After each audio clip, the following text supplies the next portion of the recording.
So good morning everybody, good morning. Welcome to the class today, and it's a biochemistry demonstration which I'm going to take for you. So biochemistry, as you know, it's a very important subject, and you all find it very difficult. Why? Because you never learn it conceptually. And you get a lot of MCQs from biochemistry, and recently there is a trend of clinical MCQs in biochemistry. So various exams, whether it is for foreign graduate screening exam, or it is INICET or NEET exam, you always get biochemistry questions in plenty. And most of the time nowadays the trend is to ask the clinical biochemistry questions.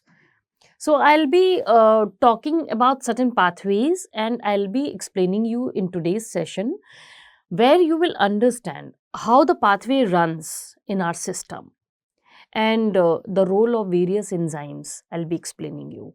And then I'll be talking about the defects in the biochemical pathway, right? So just stay tuned. And first topic which I'm going to take is going to be the urea cycle.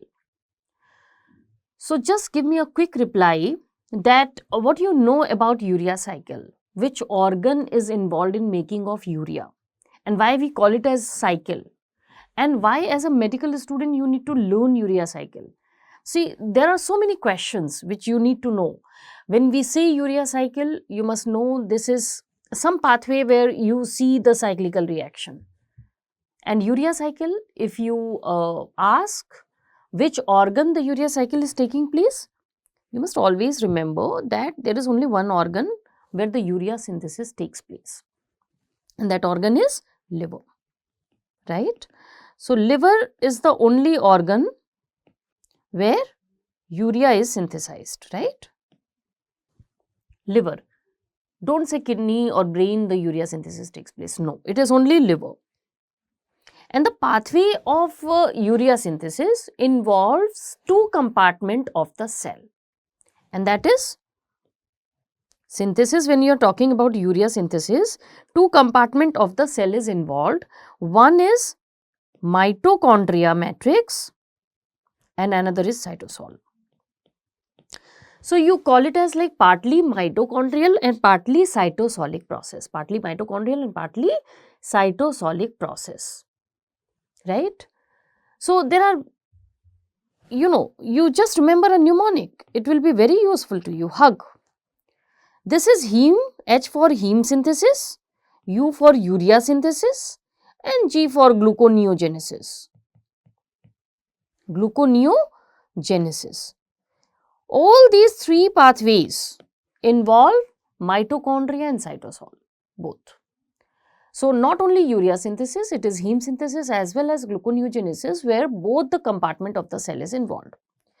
So now today we are going to focus on urea synthesis and see where this pathway begins and where this pathway ends. So when I say beginning of the pathway, it is the mitochondria. The process of urea synthesis begins in mitochondria and it finishes in the cytosol, because ultimately we get the urea in the cytosol. You must have seen this kind of cycle number of times when the urea cycle is being described. There are multi-step process. It's a multi-step process. You see intermediate, citrulline, arginosuccinates, these sort of things are there. So this pathway only I am going to explain you, and various enzymes which are needed for each steps I will be making you understand. And the deficiency of these enzymes resulting in what type of urea cycle disorder I will be discussing in next section, right? So let's begin with the urea cycle. I am going to draw this pathway here. I want you also to draw this pathway and try to understand what I am explaining you. So for that, what I am going to do, first of all, I am going to make a mitochondria compartment. This is the mitochondria, right? So I write it here. Mitochondria matrix. This is the place in the liver where the urea cycle begins. And this is the cytosol, right? This is the cytosol. You need to have carbon dioxide to start the urea cycle, and you need to have ammonia. The urea synthesis is to detoxify ammonia. Ammonia is very toxic. So, liver is converting that ammonia to urea. You require 2 ammonia, 1 carbon dioxide. So, to begin with, this is the first ammonia and the carbon dioxide which is going to start the urea cycle. So, both these 2 compounds, they combine to make you carbamoyl phosphate, right? And this carbamoyl phosphate next is getting condensed with ornithine. What is ornithine? Ornithine. Ornithine is there in the cytosol. It comes in the mitochondria matrix by one transporter on the inner membrane, which is known as ornithine transporter. You must know all these things because in MCQ suddenly you will come across this word ornithine transporter. You must know where it is found. It is found at inner mitochondria membrane. And what is its role? It has got 2 roles. One is to bring the ornithine inside the mitochondria matrix from the cytosol, and shortly you will see it is exiting one citrulline compound from the mitochondria matrix to the cytosol. So, this ornithine transporter is an antipode. Antipode you understand? Antipode मतलब क्या? Antipode का मतलब होता है और एक सामान को एक जगह से दूसरी जगह ले जाना और दूसरे सामान को दूसरी जगह से पहली जगह ले जाना. Antipode system, which is transporting compound A to one side and compound B to other side. So, it's an antipode system. So, this ornithine transporter is bringing the ornithine from the cytosol to the mitochondria matrix in the urea cycle, right? So, I write ornithine here. And these 2 compounds, the ornithine and the carbamoyl phosphate, they both are going to combine with the help of one enzyme. दोनों जुड़ जाएंगे. They will combine to form you citrulline. All these words are important. These are intermediates. Suddenly you will encounter citrulline seen in which pathway. You must know it is the urea cycle, right? Okay, very good. So, now this citrulline, as I was telling you previously, ornithine transporter will bring this citrulline outside. So, citrulline is going to come to the cytosol. So, another MCQ may be, what is being transported within the matrix and what is being exported out of the matrix during urea synthesis? Beautiful question. So, you know ornithine is going to go inside the mitochondria matrix and citrulline is going to come out, right? Now, this citrulline is going to combine with aspartate. Listen carefully, aspartate, it's an amino acid. This is bringing the second ammonia with it, right?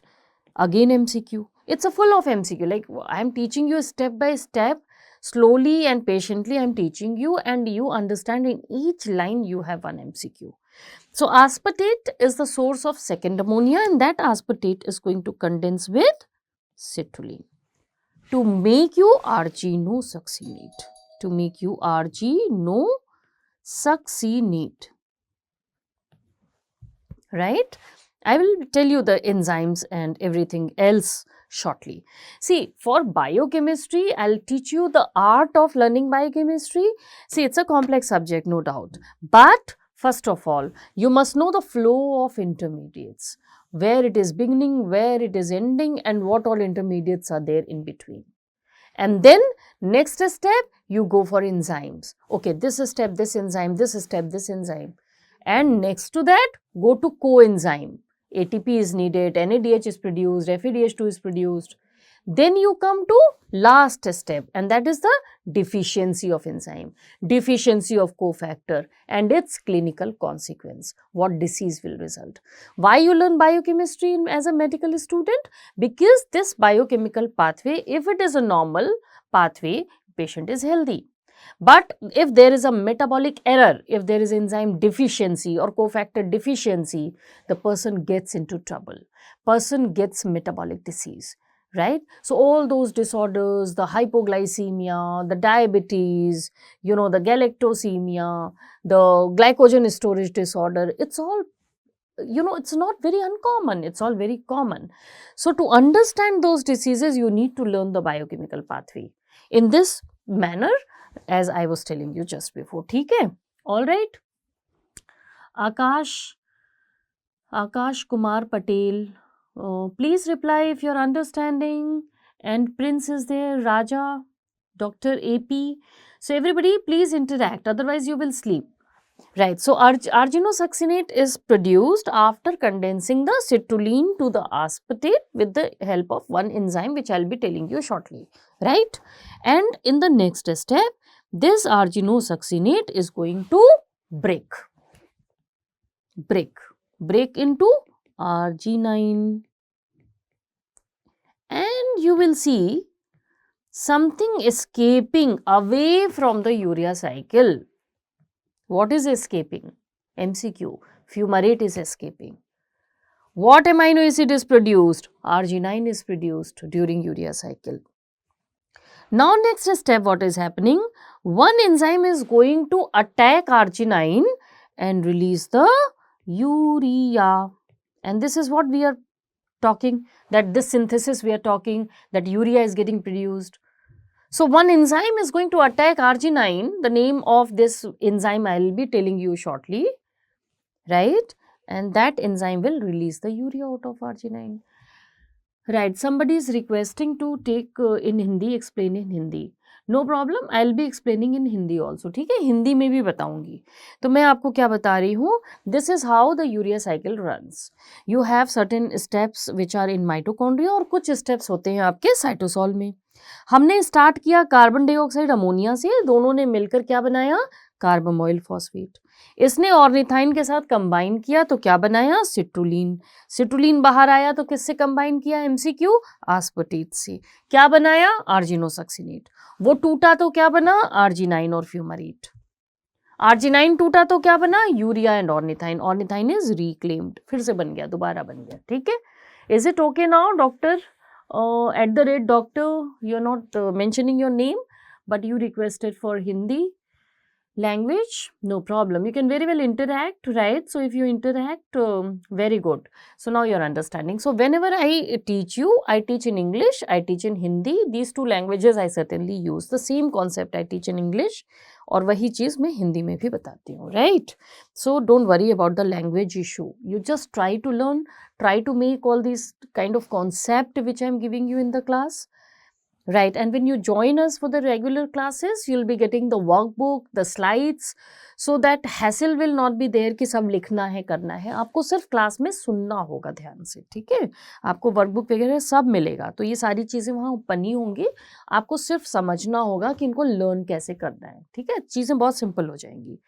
Right, so this is urea cycle 1000 times आप पढ़ चुके होंगे, but probably you will have better understanding in today's class. Right, what is the next step? I have told you the steps of intermediates conversion, right? It is beginning in the mitochondria matrix, the pathway, and ending in the cytosol. You can very well see urea.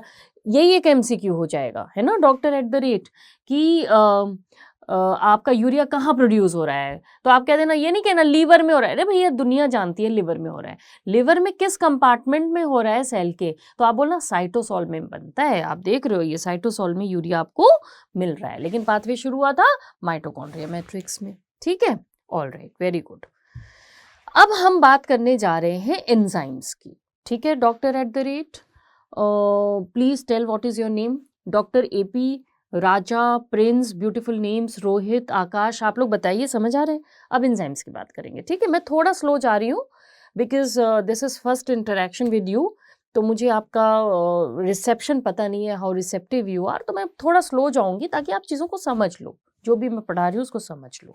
ठीक है, अब हम enzymes की बात करेंगे, तो थोड़ी यहाँ सफाई कर देते हैं so that I can write down enzymes name. Okay, so what is the first enzyme which is combining carbon dioxide and ammonia together? CPS1. If anybody ask you कि भाई कौन सा एंजाइम है जो कार्बन डाइऑक्साइड अमोनिया को मिला के carbamoyl phosphate बनाएगा, क्या देना? CPS1. CPS1. पूरा नाम क्या है भैया CPS1 का? पूरा नाम तो बताओ. Carbamoyl phosphate synthetase 1. ठीक है, CPS1। तो काम है जो नाम है, जो नाम है वो काम है। क्या कर रहा था ये enzyme? What this enzyme was doing? It was making carbamoyl phosphate. So the name of this enzyme is going to be carbamoyl phosphate synthetase. When I teach you the topic of enzyme, you will understand all synthetases, they synthesize something, but they demand ATP. All synthetases demand ATP. So this carbamoyl phosphate synthetase कहेगा भैया लाओ ATP लाओ, तभी बनाऊंगा ATP. So you will be requiring 2 ATP at this point, not 1. एक से काम नहीं चलेगा भैया, greedy है ये, कहेगा 2 चाहिए. So 2 ATPs is spent here to make you carbamoyl phosphate. Then what is happening? Ornithine is going to combine with carbamoyl phosphate. दिख रहा है ना? देखो मैं यही पढ़ रही हूँ, मैं कुछ अलग नहीं बता रही. कार्बामोइल फॉस्फेट और ऑर्निथाइन आपस में जुड़ गए. अब इनको किसने जोड़ा? OTC एंजाइम ने. OTC एंजाइम ने. एंजाइम का नाम क्या है? OTC. OTC. OTC का मतलब हो गया, और OTC का पूरा नाम क्या हुआ भाई? कोई बताएगा मुझे? OTC ornithine transcarbamylase. Transcarbamylase. ठीक है, OTC. ये सारे इंपॉर्टेंट है क्योंकि इनकी डिफिशियंसी हो जाती है तो यूरिया साइकिल डिसऑर्डर हो जाता है, एक डिसीज हो जाती है, बच्चा आता है डिसीज के साथ. So they will ask you OTC deficiency what will happen in MCQ. They will ask you and very frequently they ask you. So those things I will be telling you. But to understand the deficiency पहले तो ये पता करो ना कौन से enzyme चाहिए, कहाँ चाहिए, कैसे चाहिए.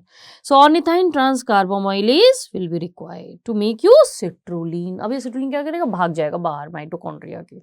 कैसे भागा? कोई ट्रांसपोर्टर था ना, क्या नाम था ट्रांसपोर्टर का? Ornithine transporter. ऑर्निथाइन ट्रांसपोर्टर था, उसको बाहर ले आया. मैंने बोला था ना एंटीपोर्ट है ऑर्निथाइन ट्रांसपोर्टर. ऑर्निथाइन को मैट्रिक्स में ले जाएगा, देखो ये रहा, और सिट्रोलिन को बाहर ले आएगा. ये आप देख रहे हो, पाथवे में दिख रहा है, राइट? कोई प्रॉब्लम थोड़ी है इसमें. अरे भैया एक सब्जेक्ट ही तो है बायोकेमिस्ट्री, तोप थोड़ी है. तोप मानोगे तो तोप हो जाएगा. I am telling you, promise yourself it is a very easy subject, a straightforward subject. ठीक है, सिट्रोलिन बना, बाहर आया. Now aspartate is going to combine with this citrulline. दोनों जुड़ जाएंगे भाई, सिट्रोलिन aspartate जुड़ गए. अब इनको जोड़ने के लिए enzyme name is arginosuccinate synthetase. Arginosuccinate synthetase enzyme is going to make you arginosuccinate. जो बना रहा है वो नाम है, वो काम है, वो काम है, वो नाम है, राइट? सिंथेटेज. फिर कहेगा भैया लाओ, क्या लाओ? रकम लाओ, ATP लाओ. करेंसी है ना, ATP is called energy currency of the cell. But you see what is happening? ATP is converted to AMP, not ATP. You know ना ATP में 3 फॉस्फेट होते हैं, 2 यूज हो जाएंगे. 2 यूज हो गए तो we count it as 2 high energy phosphate consumption at this point. So ATP is converted to AMP at this point. 1000 times they'll ask you this. ATP, ADP or ATP, AMP. You see ATP is converted to AMP and pyrophosphate is released. ठीक है, अब क्या होगा? आर्जिनोसक्सिनेट टूट गया. Doctor at the rate कैसे टूटेगा? कोई एंजाइम होगा ना, तोड़ेगा उसको. कौन सा एंजाइम होगा? Argininosuccinate lyase enzyme. Argininosuccinate lyase enzyme. ठीक है, लाइएज मतलब तोड़ देना, लाइएज मतलब तोड़ देना. एक और नाम इस एंजाइम का होता है आर्जिनोसक्सिनेज. आर्जिनोसक्सिनेज मतलब इसने तोड़ दिया. किसको तोड़ा? आर्जिनोसक्सिनेट को तोड़ दिया. क्या बना? Arginine. और क्या भागा बाहर? Fumarate. Fumarate escapes the urea cycle. Good. Okay, now at the next step you need to have enzyme arginase. Arginase. Arginine तोड़ा, arginase enzyme which is तोड़ोइंग arginine to extract urea and reforming the ornithine. हो गया भैया, हो गया. All enzymes I have told you. So this is how you have to learn the urea cycle. You see, where is the doubt? It is so simple. Whatever work they are doing, their name is according to that. You know CPS1 making you carbamoyl phosphate, so carbamoyl phosphate synthetase 1. Citrulline combining with aspartate to make you arginosuccinate, तो नाम हो गया enzyme का arginosuccinate synthetase. Ornithine ट्रांसकार्बामोइलेज ने क्या किया, ornithine को carbamoyl पे ट्रांसफर कर दिया to make you citrulline. Argininosuccinate lyase ने तोड़ दिया, आर्जिनेज ने भी तोड़ दिया. Where is the problem? इतनी बात समझ आई सबको? बताओ मुझे, बोलो बोलो बोलो. आकाश, चुप नहीं बैठना है. बताइए, आपको सब समझ में आ रहा है? बैच कब स्टार्ट है? बैच जो है आपका फेब में स्टार्ट हो रहा है, ठीक है. ऑल राइट, और डिटेल इन्फॉर्मेशन आपको दे दी जाएगी. वेरी गुड, आपको समझ आ गई ये बात. तो आकाश कुमार पटेल, अभी कोई डाउट हो तो आप पूछ लीजिए, वरना मैं अब नेक्स्ट स्टेप पे जाऊंगी. क्या बताया था? पहले पाथवे पढ़ना है, इंटरमीडिएट कैसे, फिर एंजाइम पढ़ना है, फिर को एंजाइम्स की भी बात करनी है. ये बात अलग है कि हमने अभी को एंजाइम्स की भी साथ साथ बात कर ली है, ठीक है. साथ साथ बात क्या कर ली है? एटीपी यहाँ चाहिए 2 एटीपी, तो 2 एटीपी का खर्चा, और 1 एटीपी कन्वर्टेड टू एएमपी, इसे भी हम 2 एटीपी काउंट करते हैं. 1 एटीपी खर्चा मतलब 1 एटीपी से 1 एटीपी. अगर एटीपी एएमपी में कन्वर्ट हो रहा है तो हम उसे 2 एटीपी काउंट करेंगे, ठीक है. तो 2 एटीपी का खर्चा यहाँ भी हो गया, तो 4 एटीपी तो खर्च हो गए. ये खर्चा होता है. गेन कुछ नहीं होता यूरिया साइकिल में. Urea cycle uses ATP. भाई यूरिया बनाना है ना, कोई चीज बनाना है, एनर्जी खर्च होगी, एटीपी खर्च होगा, गेन कहीं नहीं होता. So there will be expenditure of 4 ATP equivalent in making of 1 urea. 2 ATP at this point, CPS 1 point, and 2 ATP equivalent is spent at arginosuccinate synthetase point. ये सारी बातें याद करनी बच्चा, इसी में से आज यही है MCQs आपके, कुछ अलग नहीं है. How question will be formed, that is what I am telling you, ठीक है. डॉक्टर आरटी, मैंने आपको अभी बताया कि वो क्वेश्चन, यही सब क्वेश्चन है. आप राजा तेंदुलकर नहीं, तेंदुलकर, तो आप सुनते रहिए, ये जो भी मैं बोल रही है यही आपके एमसीक्यूज स्ट्रेट फॉरवर्ड होंगे, ठीक है ना. ठीक है. अच्छा, थोड़ी और बात कर लेते हैं. ये जो फ्यूमरेट निकला ना, fumarate, what is the future of this fumarate? Fumarate कुछ आइडिया है आपको? फ्यूमरेट कहीं सुना है आपने बायोकेमिस्ट्री में? किस पाथवे में दिखता है आपको? एक तो यहाँ दिखा, यूरिया साइकिल में भाग रहा है, राइट. टीसीए साइकिल में आपको फ्यूमरेट दिखता है. टीसीए में एक इंटरमीडिएट होता है. तो this fumarate will go to TCA cycle. जो लिवर के माइटोकॉन्ड्रिया में चल रहा है वहां जाएगा, कहेगा मैं आ गया. So fumarate will be converted to malate, which is then converted to oxaloacetate, which is then converted to aspartate. So this is a TCA cycle part. When you learn TCA is tricarboxylic acid और Krebs cycle जिसको बोलते हो, है ना. 100 बार पढ़ा होगा लेकिन याद नहीं होगा, आई एम श्योर.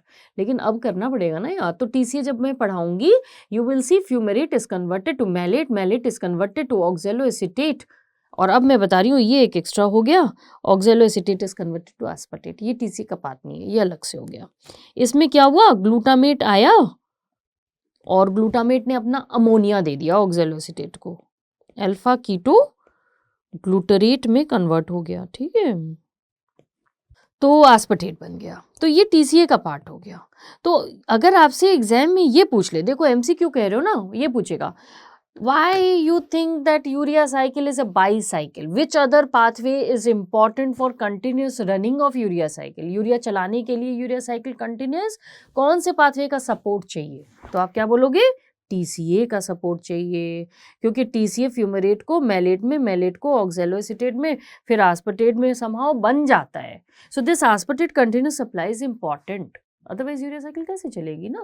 फ्यूमरेट भागा, एस्पार्टेट में कन्वर्ट होकर आ गया, फिर फ्यूमरेट भागा, फिर एस्पार्टेट में कन्वर्ट होकर आ गया. उसके लिए support of TCA cycle is very important. तो इसीलिए ना, पता है आपको एक बात शायद आपको नहीं पता है, यूरिया साइकिल को कई बार यूरिया बाईसाइकिल भी कहते हैं, right. You can see two cycle in this. नहीं दिखता तो देखो ना, एक साइकिल तो ये दिख रही है, दूसरी साइकिल ये दिख रही है. तो ये TCA का जो रोल है ना, इस वजह से यूरिया साइकिल को कभी कभी यूरिया बाईसाइकिल भी कहा जाता है. यूरिया बाईसाइकिल भी कहा जाता है, because there is support of TCA which is required, ठीक है. All right, very good. तो ये बात हो गई फ्यूमरेट की कहानी की। भाई ये इंपॉर्टेंट है, ठीक है ना, फ्यूमरेट की कहानी इंपॉर्टेंट है। Examiner is very much interested to know what happens to that fumarate which comes out of the urea cycle. क्या दो जाएगा टीसीए में, क्या करेगा टीसीए में, मैलेट, फिर ऑक्सैलो एसीटेट, फिर ऑक्सैलो एसीटेट कन्वर्ट हो गया aspartate, and that is bringing the second ammonia in the next urea cycle. ठीक है, ये कहानी। तो सेकंड अमोनिया का सोर्स तो आप सबको पता चल गया। अगर एमसीक्यू पूछेगा सेकंड अमोनिया का क्या सोर्स है तो बता दोगे ना, एस्पर्टेट है। वो भी ओरिजिनली आप देख लो ग्लूटामेट से ही आया है, ग्लूटामेट ने अमोनिया दिया था, ठीक है, वही एस्पर्टेट में घुसा था। और पहले अमोनिया का क्या सोर्स है, इसकी तो हमने बात ही नहीं की। बताओ भैया, ये अमोनिया कहाँ से आया, which is going to begin the urea cycle.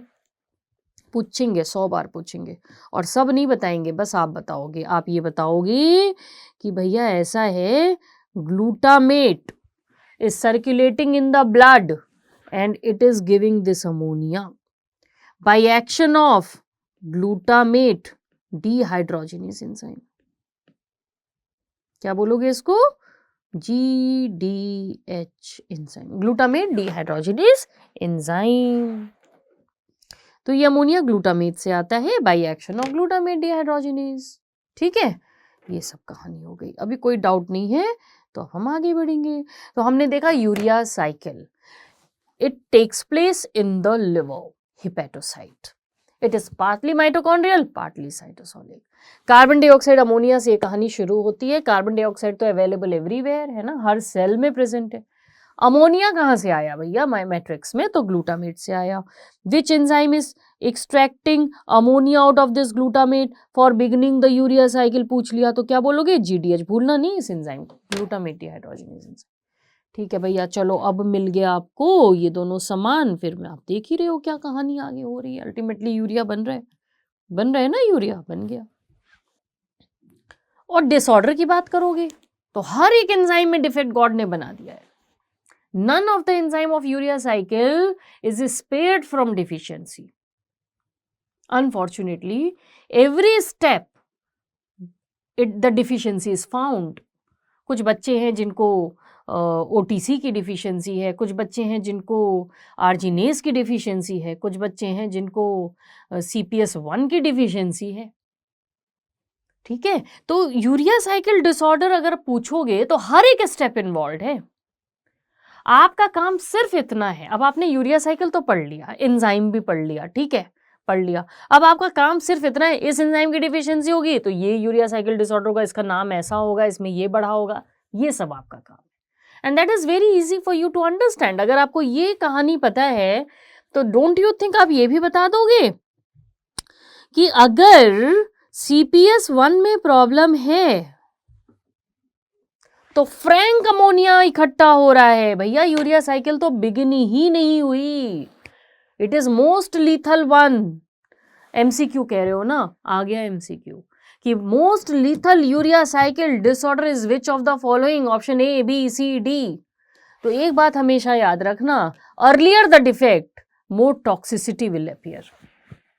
Earlier का मतलब CPS1 अगर डिफेक्टिव है तो डायरेक्ट अमोनिया इकट्ठा हो रहा ना, अमोनिया टॉक्सिक है, ब्रेन में घुस जाएगा, ब्लड में तैरेगा तो ब्रेन में घुस जाएगा ना, फिर ब्रेन के TCA को खा जाएगा और ब्रेन सेल मर जाएगा। You know that is the problem with ammonia toxicity.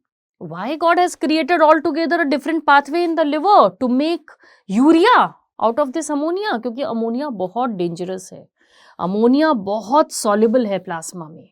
अगर अमोनिया को डिटॉक्सिफाई करके यूरिया बना के बॉडी से नहीं निकाला तो अमोनिया अपना रंग दिखा देगा। अमोनिया क्या करेगा, कहेगा मैं तो चला, ब्रेन में घुस जाएगा, ब्लड ब्रेन बैरियर से क्रॉस कर जाएगा और वहां ब्रेन के TCA को रोक देगा बाय कंज्यूमिंग इटसेल्फ कीटोग्लूटामेट। तो आप सोच रहे हो brain cell will die in ammonia toxicity. तो ये जो आपका यूरिया साइकिल है ना, ये चलना बहुत जरूरी है। किसी स्टेप में प्रॉब्लम होगी, अमोनिया बढ़ेगा, कम बढ़ेगा, ज्यादा बढ़ेगा, लेकिन बढ़ेगा। और सबसे ज्यादा कब बढ़ेगा, जब CPS1 की डिफिशियंसी होगी। So you understand, so this CPS1 deficiency is called hyperammonemia type 1। अब हम क्या करेंगे नेक्स्ट, अब हम क्या करने जा रहे हैं, हर एक एंजाइम डिफिशियंसी में उस यूरिया साइकिल डिसऑर्डर के नाम को जानने जा रहे हैं। ठीक है। तो CPS1 की जब डिफिशियंसी होगी बच्चा तो क्या होगा, हाइपर अमोनीमिया टाइप 1। तो हम इधर कहीं साइड में ना प्यार से लिख लेते हैं इसे, इसमें हम लिख लेते हैं the name of enzyme which is defective in the urea cycle, और दूसरे कॉलम में हम यूरिया साइकिल डिसऑर्डर का नाम भी लिख लेते हैं, क्योंकि साइंटिस्ट ने कुछ कुछ नाम दे रखे हैं ना इन और डिसऑर्डर्स के। नहीं तो आपका एग्जामिनर कैसे पूछेगा hyperammonemia type 1 what is the enzyme deficiency, है ना, right. So the name of disorder is hyperammonemia type 1 and what is the deficiency of enzyme, CPS1. Very good. Now coming to the next enzyme. What is the next enzyme in order? आपने देखा CPS1 ने काम किया, उसके बाद urea cycle में दूसरा कौन सा एंजाइम था, बताओ फटाफट से, कौन बताएगा? कौशिक जी बताएंगे। Kaushik ji, thank you for appreciation. I think okay you are listening carefully, very good. Akash, Hari Krishna, सब लोग बताइए भैया कि दूसरा कौन सा एंजाइम है CPS1 के बाद में। नहीं पता तो आप इसमें देख के बता दो ना, दूसरा कौन सा है? OTC है ना, OTC एंजाइम, ऑर्निथाइन ट्रांस कार्बामोइलेज, ठीक है, OTC एंजाइम। सो OTC एंजाइम डिफेक्ट, अब हम दूसरा लिख रहे हैं OTC enzyme deficiency. This will result in what? Citrulline will not be formed, carbamyl phosphate will be excessive, ornithine will be excessive. This is called hyperammonemia type 2, less severe disorder, hyperammonemia type 2. Next आ गया आपका बाहर cytosol वाला, क्या था एंजाइम? Argininosuccinate synthetase enzyme. आपको believe ना हो तो आप देख लो यूरिया साइकिल, यही है नाम, साइटोसॉलिक है, देखो ना। OTC के बाद में आ गया आर्जिनोसक्सिनेट सिंथेटेज एंजाइम, इसकी डिफिशियंसी भी गॉड ने बना दी है।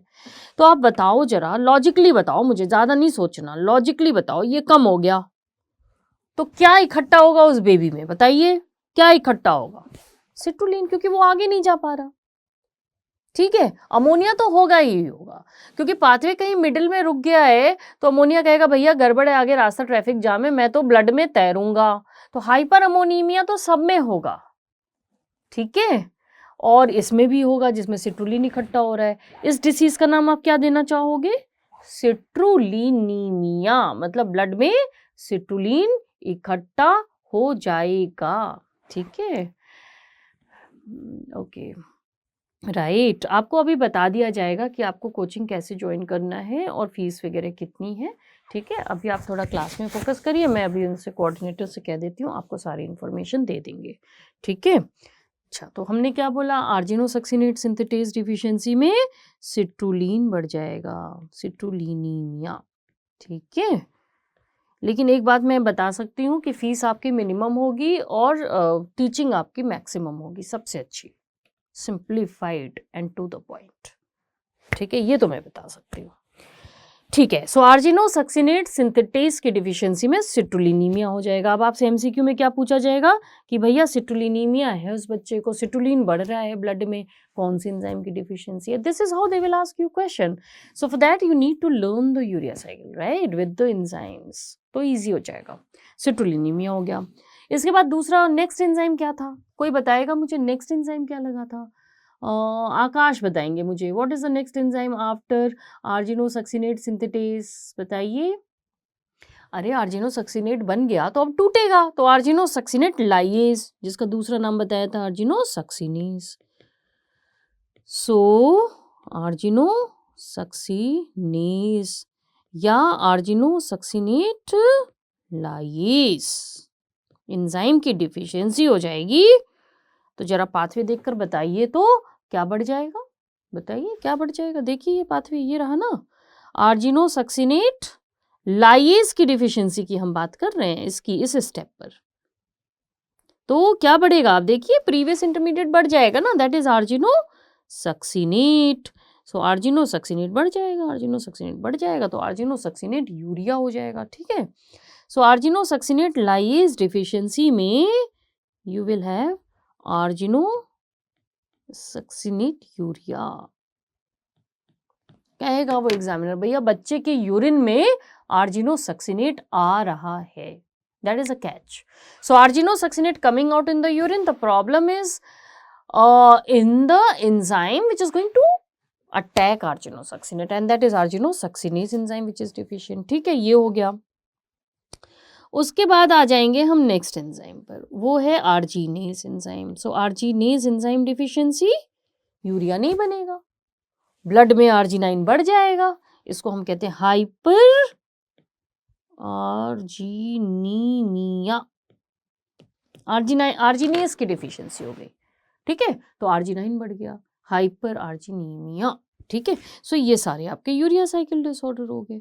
तो ये आपके लिए कोई मुश्किल नहीं है. It is very easy provided you learn this pathway with the enzyme eight correct places. इसके लिए आपको प्रैक्टिस चाहिए. तो आप क्या करोगे, एक बार मैंने जब पढ़ा दिया तो ये याद नहीं होगा आपको. आपको याद कैसे होगा, आप ध्यान से क्लास सुनोगे. ठीक है, ये नोट्स तो आपको मिल जाएंगे, फिर इसको आप लर्न करोगे और थोड़ा सा देखोगे कि अच्छा ऐसे ऐसे स्टेप्स हैं, फिर अपने आप कागज़ में बिना देखे लिखने की कोशिश करोगे, एंजाइम्स, इंटरमीडिएट्स, डिफिशिएंसी डिसऑर्डर, तब याद होगा. Biochemistry takes little time for you to really learn and remember. You know, learn तो कर लेते हो, अंडरस्टैंडिंग हो जाती है, याद रखने के लिए आपको खुद से पेपर पर लिख कर देखना पड़ेगा. ठीक है, तो याद हो जाता है. मैंने भी तो किया ना याद, आप भी कर सकते हो. जैसे आप डॉक्टर हो वैसे मैं भी डॉक्टर हूँ, है ना. जब एक डॉक्टर कर सकता है तो दूसरा भी कर सकता है. सो वो सीनियर की बातों में नहीं आना, अरे बायोकेमिस्ट्री तो नहीं होता है, रट्टा मार ले चला जाए, ऐसे वैसे नहीं. पढ़ो, समझो, then you go boldly to the exam की अब पूछो सवाल मुझसे, है ना, तो हो जाएगा, डोंट वरी. चलो जी, और बताओ, कुछ सवाल हो तो बताओ, नहीं तो हो गया ना यूरिया साइकिल. इसमें दिक्कत क्या है, 4 एटीपी खर्च हो गए थे तो -4 एटीपी लिख दें. पूछ लेगा भैया एक यूरिया बनाने में कितना खर्चा पानी लगेगा, तो कह देना टोटल एटीपी खर्चा is 4 ATP for making of 1 urea. और मैं आपको एक बात बताना चाहती हूँ, देयर इज 1 स्टेप जो TCA का पार्ट है जिस पर एक NADH मिलता है जो 2.5 ATP आपको बना के दे देता है. यू नो, मैं बोला था ना मैंने TCA का भी बैकअप चाहिए. कहोगे अच्छा मैडम किसी स्टेप पर एक NADH भी मिल जाता है. यस, मैलेट टू ऑक्सैलोएसीटेट एक NADH की प्राप्ति होती है. मैलेट डिहाइड्रोजिनेज एंजाइम होता है, ये तो आप TCA में पढ़ोगे बच्चा, कि mallet to ऑक्सैलोएसीटेट 1 NADH is produced and that 1 NADH is going to make you 2.5 ATP. बल्ले बल्ले, ये तो गेन हो गया 2.5 ATP का. तो हर बार जब फ्यूमरेट निकलता है, हर बार वो आस्पर्टेट में कन्वर्ट हो रहा है, हर बार वो TCA में जाकर के ये NADH आपको बना के दे रहा है. तो टोटल ATP तो आपका 4 खर्च हुआ था, लेकिन मिल भी तो गया 2.5. So net ATP expenditure is going to be 4 minus 2.5, क्योंकि 2.5 तो वापस मिल गया ना आपको. तो net ATP expenditure will be only 1.5. अच्छे से अच्छे ना समझा पाएंगे आपको, मैं बता रही हूँ. ऐसा नहीं मैं बहुत ही अच्छी हूँ, बस ऐसा है कि मैंने बहुत सालों आप लोगों को पढ़ाया है, इसलिए मैं ये बात बता पा रही हूँ कि total ATP expenditure is 4 and net ATP expenditure for making of 1 urea is only 1.5. है ना, क्योंकि 2.5 मिल गया. कैसे मिला? From that 1 NADH which was generated from malate to oxaloacetate in the TCA. And what was the enzyme? Malate dehydrogenase. ये तो you can't deny ना, TCA में तो MDH है ही है. Malate to oxaloacetate and 1 NADH coming out making 2.5 ATP in the electron transport chain. Nobody can deny this production of 2.5 ATP at this point. तो net ATP आपका हुआ खर्चा 1.5 का, तो इतना भी खर्चीला नहीं है. ठीक है ना, तो टोटल और नेट दोनों याद रखना है.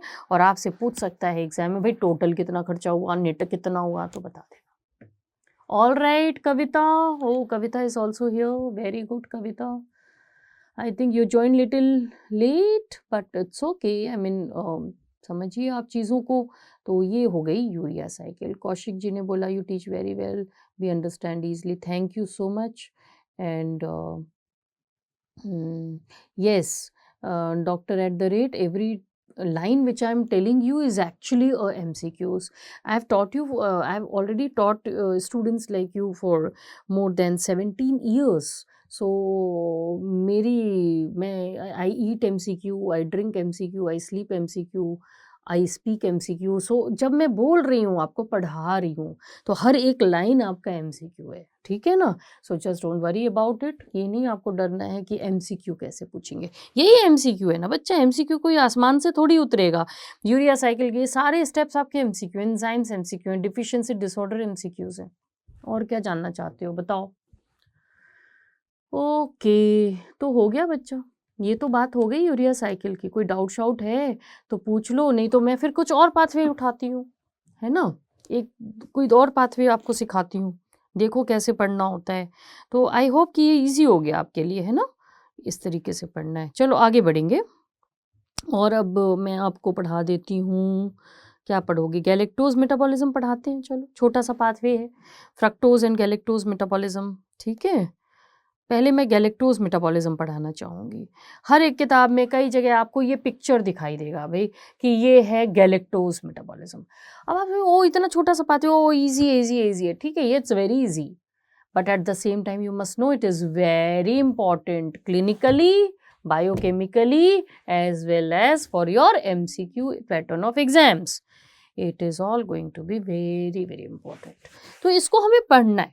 Now if I just tell you भैया ये पाथवे है, पढ़ लेना, याद कर लेना, ये स्टेप है, ये एंजाइम है, ये डिफिशियंसी है, तो आप नहीं कर पाओगे. आई एम श्योर आप नहीं कर पाओगे. अब इस पाथवे को ना हमें स्टेप बाय स्टेप लर्न करना है ना, और इन एंजाइम्स को जस्टिफाई करना है, तो तभी बात बनेगी, है ना. कल को कोई पूछे कि भाई गैलेक्टोकाइनेज है, क्या कर रहा है, इसकी डिफिशियंसी हो गई तो क्या होगा, तो at once you can not explain the examiner कि भाई यही होगा, unless until you learn this pathway in a stepwise manner. तो let's start learning this pathway. और आप देखो इसको पढ़ना कैसे है. पाथवे तो ये दिख रहा है, आपको भी मिल जाएगा, ये वर्कबुक में बना के मिल जाएगा, लेकिन आप अपने आप नहीं पढ़ोगे, आपको पहले यहाँ पढ़ना पड़ेगा, इसको समझना पड़ेगा कि भाई कैसे है. तो ये कहानी थोड़ी है पुरानी कि जब हम गैलेक्टोज की बात करते हैं भैया, तो हम गैलेक्टोज बॉडी में हमारे जाता है डाइट के थ्रू. हम खाते हैं ना, हमें सभी को आइसक्रीम बहुत पसंद है ना, मिल्क शेक बहुत पसंद है, किसी को मिल्क विद बोर्नवीटा बहुत पसंद है, डेयरी प्रोडक्ट्स, चीज़ बहुत पसंद है, पनीर बहुत पसंद है. So all these diet they have rich amount of lactose, right. क्या क्या दिख रहा है? ये दूध है, ये दही है, ये मक्खन है, डेयरी प्रोडक्ट्स, इसमें लैक्टोज होता है. We consume every day, we are consuming, and this lactose, मैं कहानी पुराने ज़माने से शुरू कर रही हूँ, मैं गैलेक्टोज के ओरिजिन से बात शुरू कर रही हूँ कि भैया सेल में पहुँचा तो कहाँ से पहुँचा? डाइट से पहुँचा. तो डाइट में तो हमने लैक्टोज लिया, ओके, तो GIT में ये जाएगा लैक्टोज, है ना, पहुँचा. वहाँ एक एंजाइम है लैक्टेज एंजाइम, जो तोड़ देगा लैक्टोज को. लैक्टोज क्या है? डाइसैकेराइड है ना, 2 मोनोसैकेराइड इसमें होते हैं, तो वो होते हैं ग्लूकोज और गैलेक्टोज बच्चों. तो ये GIT ल्यूमिन में ग्लूकोज गैलेक्टोज बन गए, ठीक है. अब क्या होगा? अब ये ग्लूकोज एब्जॉर्ब हो जाएगा ब्लड में, और गैलेक्टोज भी एब्जॉर्ब हो जाएगा, ब्लड में आ जाएगा, घूमेगा इधर उधर, कहेगा भैया मैं गैलेक्टोज हूँ, मैं ब्लड में घूम रहा हूँ, तो लिवर कहेगा भैया तू आ जा मेरे पास, है ना. Consumer of galactose is only liver. कहेगा लिवर आ जाओ, मैं करूँगा मेटाबोलाइज तुमको. कैसे करोगे मेटाबोलाइज? क्यों करोगे मेटाबोलाइज? ऐसे करूँगा मेटाबोलाइज. और क्यों करूँगा? क्योंकि तुमसे हमें ATP बनाना है. तुमसे हमें ATP, गैलेक्टोज से क्या बनेगा? ATP बनेगा. तो अब हम इस कहानी में ट्विस्ट देखते हैं कि लिवर इस गैलेक्टोज को कैसे यूटिलाइज करता है. So I am writing it here, आप भी ध्यान से सुनो. लिवर कहेगा तुम गैलेक्टोज हो तो मैं लिवर हूँ, साइटोसोल में आ जाओ. तो लिवर के साइटोसोल में गैलेक्टोज आ गया, बोला भैया मैं आ गया. So galactose is converted to galactose 1-phosphate. Galactose 1-phosphate is converted to glucose 1-phosphate. Glucose 1-phosphate is converted to glucose 6-phosphate.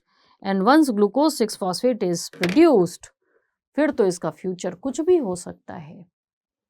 There are many pathways in biochemistry जो ग्लूकोज 6 फॉस्फेट को utilize कर सकते हैं। आप ग्लाइकोलिसिस कह लीजिए, glucose 6 phosphate चला जाएगा। आप HMP शंट पाथवे कह लीजिए, ये चला जाएगा, कहेगा मैं वहाँ भी यूज़ हो सकता हूँ। आप यूरोनिक एसिड पाथवे कह लीजिए, ये चला जाएगा, वहाँ भी यूज़ हो जाएगा। आप ग्लाइकोजन सिंथेसिस कह लीजिए, ये चला जाएगा।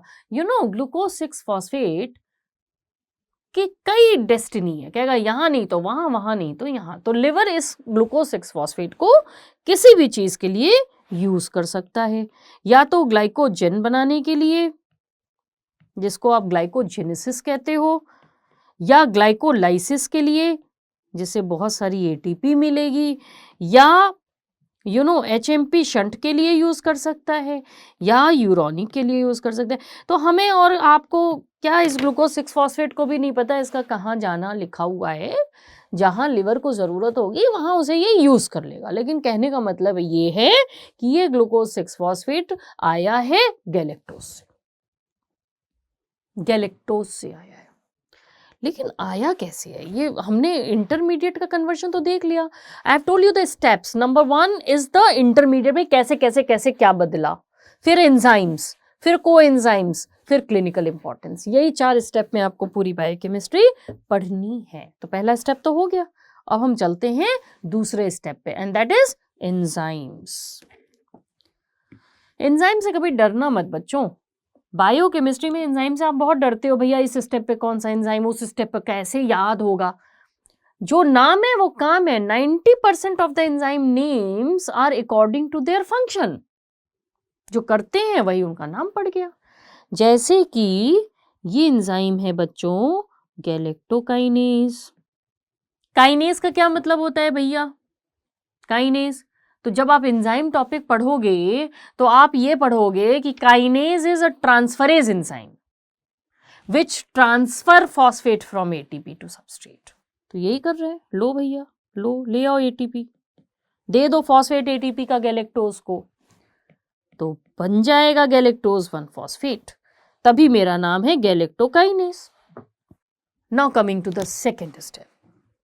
अब ये एंजाइम जो है ना बहुत ही इंपॉर्टेंट है। इसका नाम है गैलेक्टोज 1 फॉस्फेट यूरिटिल ट्रांसफरेज। कहोगे मैडम ये नाम तो बहुत बड़ा है। तो बड़ा है तो बड़ा है, याद तो आपको करना है। 100 बार पूछेंगे आपसे इस एंजाइम की डिफिशियंसी, है ना? बताऊंगी अभी उसके बारे में। अगर ये नाम मुश्किल लग रहा है, if you are finding this name difficult, then at least remember Galliput. This name you remember. Galliput. This is galactose 1 phosphate uridyl transferase. Abbreviation है, याद हो जाएगा Galliput. You will not forget the name. So this enzyme is converting galactose 1 phosphate to glucose 1 phosphate. And something very interesting is happening at this step, and that is कि यहाँ पर UDP glucose आएगा। ये बड़ी मजेदार चीज होती है। यहाँ पर UDP ग्लूकोज आएगा, कहेगा भैया मैं UDP ग्लूकोज हूँ, मैं अपना ग्लूकोज पाथवे में छोड़ने आया हूँ। तो छोड़ दो भैया, छोड़ दिया उसने, तभी तो ये ग्लूकोज इधर आ गया। ये गैलेक्टोज था। UDP कहेगा ग्लूकोज छोड़ूंगा, गैलेक्टोज उठा ले जाऊंगा। तो ले जाओ भैया UDP गैलेक्टोज। आप समझे क्या हुआ यहाँ पर? इस एंजाइम ने क्या किया? UDP ग्लूकोज का ग्लूकोज ले लिया और उसके बदले उसमें गैलेक्टोज चिपका दिया।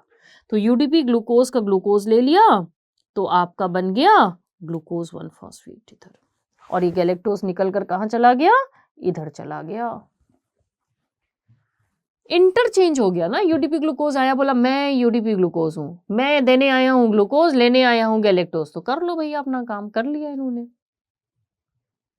अब ये ग्लूकोज 1 फॉस्फेट कन्वर्ट होगा, कहेगा भैया मैं 1 फॉस्फेट हूं, मुझे 6 में कन्वर्ट कर दो प्लीज प्लीज प्लीज, ताकि मैं यूज हो जाऊं। ग्लूकोज 1 फॉस्फेट का कोई टेकर नहीं है। No pathway is going to utilize 1 phosphate, but so many pathways are utilizing 6 phosphate. तो 1 फॉस्फेट कहेगा भैया मैं 1 फॉस्फेट हूँ, 1 फॉस्फेट हूँ, मेरा फॉस्फेट 6 पोजीशन पे भेज दो। तो भेज देगा, कौन सा एंजाइम भेज देगा, फॉस्फो ग्लूकोम्यूटेज। याद रखना इसे भी, ये रिवर्सिबल एंजाइम है फॉस्फोग्लूकोम्यूटेज। बड़ा मजा आता है एग्जामिनर को पूछने में, किस किस पाथवे में चाहिए। तो कहते हैं ना गैलेक्टोज मेटाबॉलिज्म में, फॉस्फोग्लूकोम्यूटेज दिख रहा है सामने गैलेक्टोज मेटाबॉलिज्म में, और आगे आपको पढ़ाऊंगी ग्लाइकोजन सिंथेसिस में, ग्लाइकोजन ब्रेकडाउन में भी इस एंजाइम का रोल है। वन एंजाइम मल्टीपल प्लेसेस, ठीक है। तो फॉस्फोग्लूकोम्यूटेज गैलेक्टोज मेटाबॉलिज्म में चाहिए, ग्लाइकोजेनेसिस में चाहिए, ग्लाइकोजिनोलिसिस में चाहिए, ये याद रखना। तो बताओ क्या डाउट है भैया, सेकंड स्टेप भी हो गया पूरा, इंटरमीडिएट देख लिया हमने, एंजाइम्स देख लिया हमने, और क्या चाहिए आपको, हो गया ये पाथवे तो हो गया, हमने देख लिया लिवर में गैलेक्टोज साइटोसॉल में अल्टीमेटली ग्लूकोज 6 फॉस्फेट में कन्वर्ट हो रहा है और यूज हो रहा है, ठीक है, डन, वेरी गुड। इसके बाद हम बात करेंगे डिफिशियंसी डिसऑर्डर की। असली माल तो यही है, you know, the clinical connection of the pathway. अगर क्लिनिकल इनपुट नहीं होना था तो ये पाथवे पढ़ना ही नहीं था ना। तो अब हम देखते हैं कि गैलेक्टोज मेटाबॉलिज्म में क्या डिफरेंट एरर्स की बात हम करते हैं। ये गैलेक्टोकाइनेज की अगर डिफिशियंसी हो जाए, पहला ही एंजाइम गया काम से, तो galactose will not be taken up by the liver. Liver कहेगा भैया मेरे पास पहला एंजाइम ही नहीं है, मैं क्या करूंगा तुम्हारा, तुम तैरो, ब्लड में तैरो, galactose will be more in the blood, and this condition is known as benign galactosemia. तो ये बच्चों गैलेक्टोकाइनेज की जो डिफिशियंसी होगी ना, उसमें गैलेक्टोज हो जाएगा इकट्ठा। वो कहते हैं बिनाइन गैलेक्टोसीमिया इसका नाम है, क्योंकि कोई ऑर्गन डिसफंक्शन नहीं हो रहा, लिवर विवर खराब नहीं हो रहा, लेकिन इतना भी बिनाइन नहीं है। एक बात समझ लेना, इस कंडीशन में कैटरैक्ट जरूर होगा बच्चे को। कैटरैक्ट समझते हो ना, ओपेसिटी हो जाएगी लेंस की, बच्चे को ब्लाइंडनेस हो जाएगी, दिखेगा ही नहीं बच्चे को कुछ। तो इतना भी बिनाइन नहीं है, कैटरैक्ट होगा, ठीक है, लिवर खराब नहीं होगा मानते हैं, लेकिन कैटरैक्ट होगा। अब ये गैलेक्टोसीमिया में कैटरैक्ट क्यों होता है ये थोड़ी देर बाद बताऊंगी, ठीक है। तो ये याद रखना, अगर आपसे एमसीक्यू आ गया भैया benign galactosaemia, baby is having cataract, blood is having galactose, urine is having galactose, क्या है डिसीज का नाम, कहते हैं ना बिनाइन गैलेक्टो। कौन सी एंजाइम डिफिशियंसी, गैलेक्टोकाइनेज, ठीक है। इतना ही सवाल पूछेंगे, इतना ही सवाल पूछेंगे। नेक्स्ट क्या आप करोगे,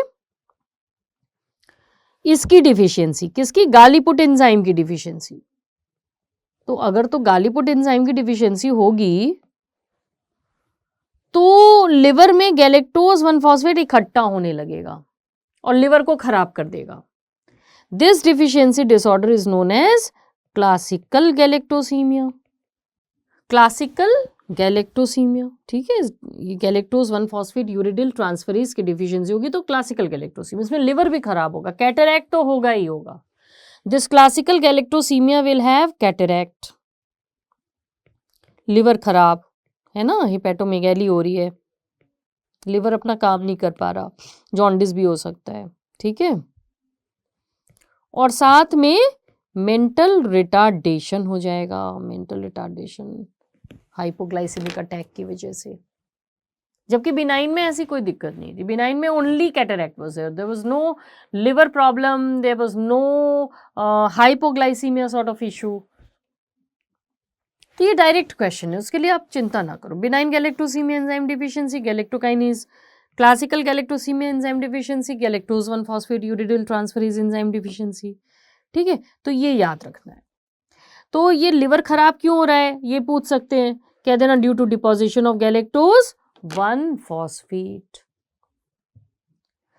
So why there is a cataract in these type of galactosemia, whether it is benign or it is classical galactosemia, why there is cataract?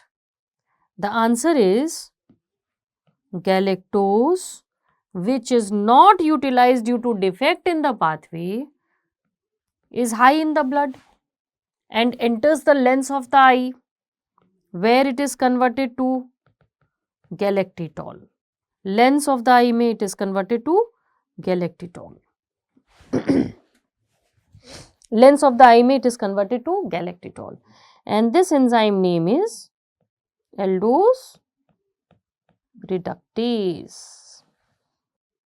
Aldose reductase enzyme lens में होता है. So it's going to reduce the galactose to galactitol, and this galactitol is a water absorbing compound. It's alcohol which is going to absorb lot of water.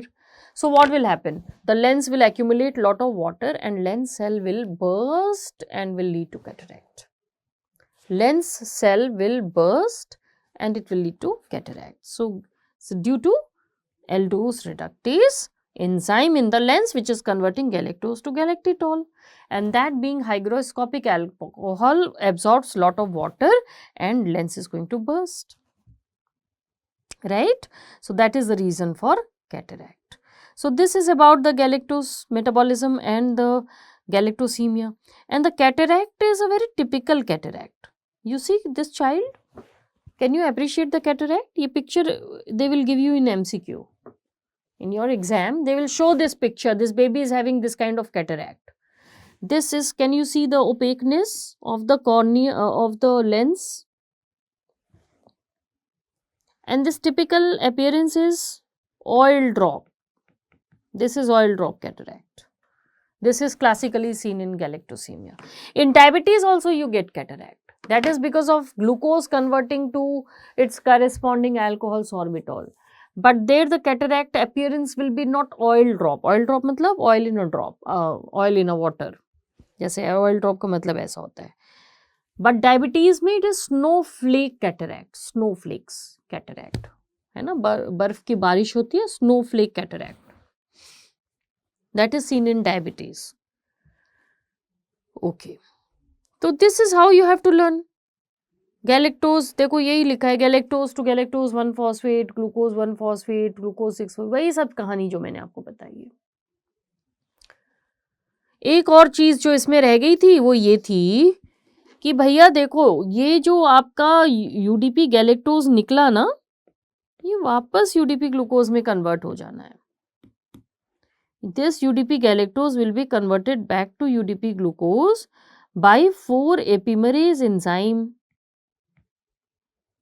तो ये भी आपका MCQ होता है कि escaping galactose is converted to glucose by which enzyme. तो कह देना 4 एपिमरेज एंजाइम से वो कन्वर्ट हो जाना है. ठीक है, तो ये कहानी है. All right, any doubt in this? तो you have learn the pathway, enzymes, deficiency, the disorder, the typical MCQs of oil drop cataract, है ना. And all the 3 enzymes, galactokinase, uridyl transferase, and then 4 epimerase, they are exclusive enzyme of galactose metabolism. And as I told you, phosphoglucomutase needed not only in this pathway, glycogen की synthesis और breakdown में भी चाहिए. तो ये इसका exclusive enzyme नहीं है. ठीक है, all right. कोई डाउट हो तो पूछो, otherwise say yes yes yes, समझ में आ गई, so that we can go to something else, some other discussion. ठीक है, बताओ समझ आ गई ये बात? कविता और राजा तेंदुलकर, बताइए, कोई डाउट हो तो बताइए. राजा नो डाउट. ठीक है, वेरी गुड वेरी गुड.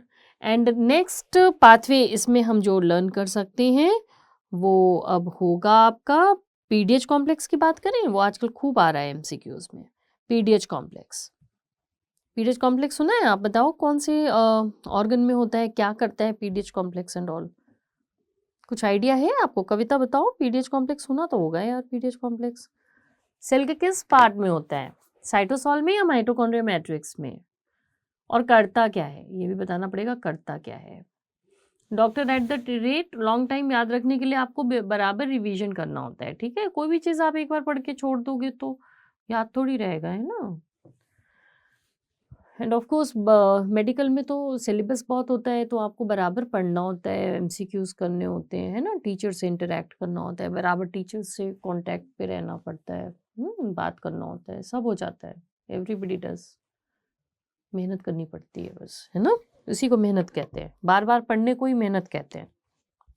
एक बार पढ़ना तो बहुत आसान है, पढ़ लिया, समझ आ गया, बंद करके रख दिया.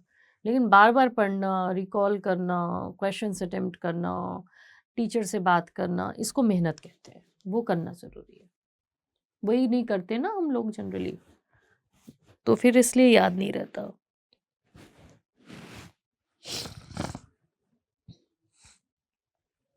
तो पीडीएच कॉम्प्लेक्स की बात कर रही हूँ।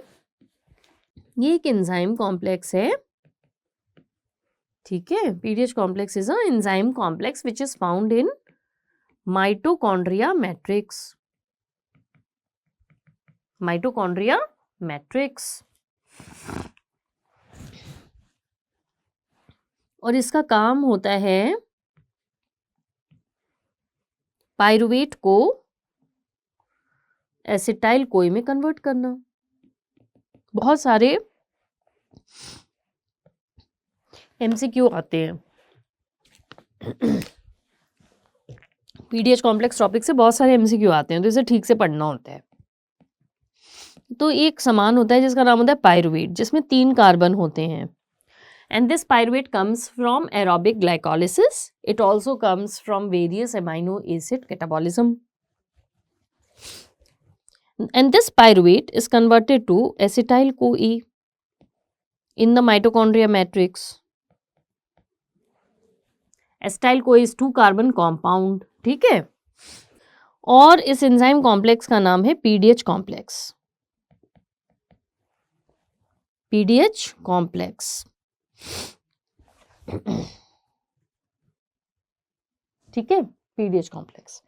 अब क्या करते हैं ना, ये पीडीएच कॉम्प्लेक्स ये बहुत ह्यूज कॉम्प्लेक्स है। इसमें 3 एंजाइम और 5 कोएंजाइम होते हैं, जो आपसे 100 बार पूछा जाता है। 3 एंजाइम एंड 5 कोएंजाइम्स होते हैं, और एक इररिवर्सिबल इक्वेशन में ये पाइरुवेट को एसिटाइल कोए में कन्वर्ट कर देता है। पाइरुवेट को एसिटाइल कोए में कन्वर्ट कर देता है। आपसे कविता राजा क्या पूछा जाएगा, डॉक्टर @ आपसे यही पूछा जाएगा 3 एंजाइम के नाम बता दो, 5 कोएंजाइम जो चाहिए उनके नाम बता दो। तो आपको यही मेहनत करनी है कि इसके 3 एंजाइम और 5 कोएंजाइम के बारे में पढ़ना पड़ेगा, ठीक है, पढ़ना पड़ेगा। तो अब हम देखते हैं कि क्या है वो 3 एंजाइम। उसके पहले मैं आपको ये पिक्चर दिखाना चाहती हूँ जो थोड़ी डरावनी सी है, और इसलिए दिखाना चाहती हूँ क्योंकि सेम पिक्चर आपके एग्जाम में आ जाएगा। कहेगा भैया ये देखो ये पिक्चर है, ये बताओ ये कौन सा एंजाइम कॉम्प्लेक्स है, तो आप पहचान लेना ये पीडीएच कॉम्प्लेक्स है। 3 एंजाइम, एंजाइम 1, एंजाइम 2, एंजाइम 3, ये 3 एंजाइम है, ठीक है, जो इस तरीके से चाहिए होते हैं। उनके नाम आप देखो भाई, पढ़ना पड़ेगा, तीनों एंजाइम के नाम पता होने चाहिए। लेकिन ये कॉम्प्लेक्स कर क्या रहा है, पाइरुवेट को एसिटाइल कोए में कन्वर्ट कर रहा है। तो हमें सबसे पहले तो इसमें पिक्चर में पाइरुवेट ढूंढना पड़ेगा। दिख गया भैया पाइरुवेट, ये रहा, कार्बन डाइऑक्साइड निकला और एसिटाइल कोए में ये कन्वर्ट हो गया। उस बीच में बहुत सारी कहानी हो गई, 3 एंजाइम 5 कोएंजाइम की जुबानी हो गई। 3 एंजाइम के नाम ये हैं बच्चों, बस आपका काम ना इतना है कि डरना नहीं है, 3 एंजाइम के नाम याद करना है। Pyruvate dehydrogenase, dihydrolipoyl transacetylase, dihydrolipoyl dehydrogenase. कम से कम 5 बार पढ़ोगे तो याद हो जाएगा। यही 3 एंजाइम है, जो मैंने E1 E2 E3 लिखा है ना, यही है। अब आप ये ना खिचड़ी में मत पढ़ना कि भैया ये कौन सा रिएक्शन है, ये कोई नहीं पूछेगा आपसे। सिर्फ 3 एंजाइम के नाम पूछे जाएंगे जो आप रट के एग्जाम में जाओगे, और 5 कोएंजाइम के नाम पूछे जाएंगे। 5 कोएंजाइम जो विटामिन डेरिवेटिव्स है। तो आप देखो यही है 5 कोएंजाइम। 5 कोएंजाइम बच्चों यही हैं, इनको याद कर लेना। 5 coenzyme, thiamine, lipoic acid, coenzyme ASH, FAD, NAD। Thiamine is vitamin B1 derivative. Thiamine is vitamin B1 derivative. Coenzyme A is B5 derivative. FAD is B2 derivative. NAD is B3 derivative. काम खत्म। Lipoic acid is not a B complex one. It is fatty acid, sulfur containing fatty acid. तो अब आप पूछो भैया MCQ क्या है, यही है एमसीक्यू ना। पीडीएच कॉम्प्लेक्स को काम करने के लिए बी कॉम्प्लेक्स के किस मेंबर्स की जरूरत है? तो कहते हैं ना बहुत सारे मेंबर्स की जरूरत है। B1 की भी ज़रूरत है, B2 की भी ज़रूरत है, B3 की भी ज़रूरत है, B5 की भी ज़रूरत है। इसीलिए कहते हैं पायरुवेट को ऑक्सीडाइज करने के लिए बी कॉम्प्लेक्स खाना पड़ेगा, है ना। बी कॉम्प्लेक्स कार्बोहाइड्रेट्स को ऑक्सीडाइज करने के लिए पायरुवेट कहाँ आ रहा है? ग्लूकोज से तो आ रहा है। सो ग्लूकोज ऑक्सीडेशन के लिए कार्बोहाइड्रेट मेटाबॉलिज्म के लिए बी कॉम्प्लेक्स बहुत ज़रूरी है।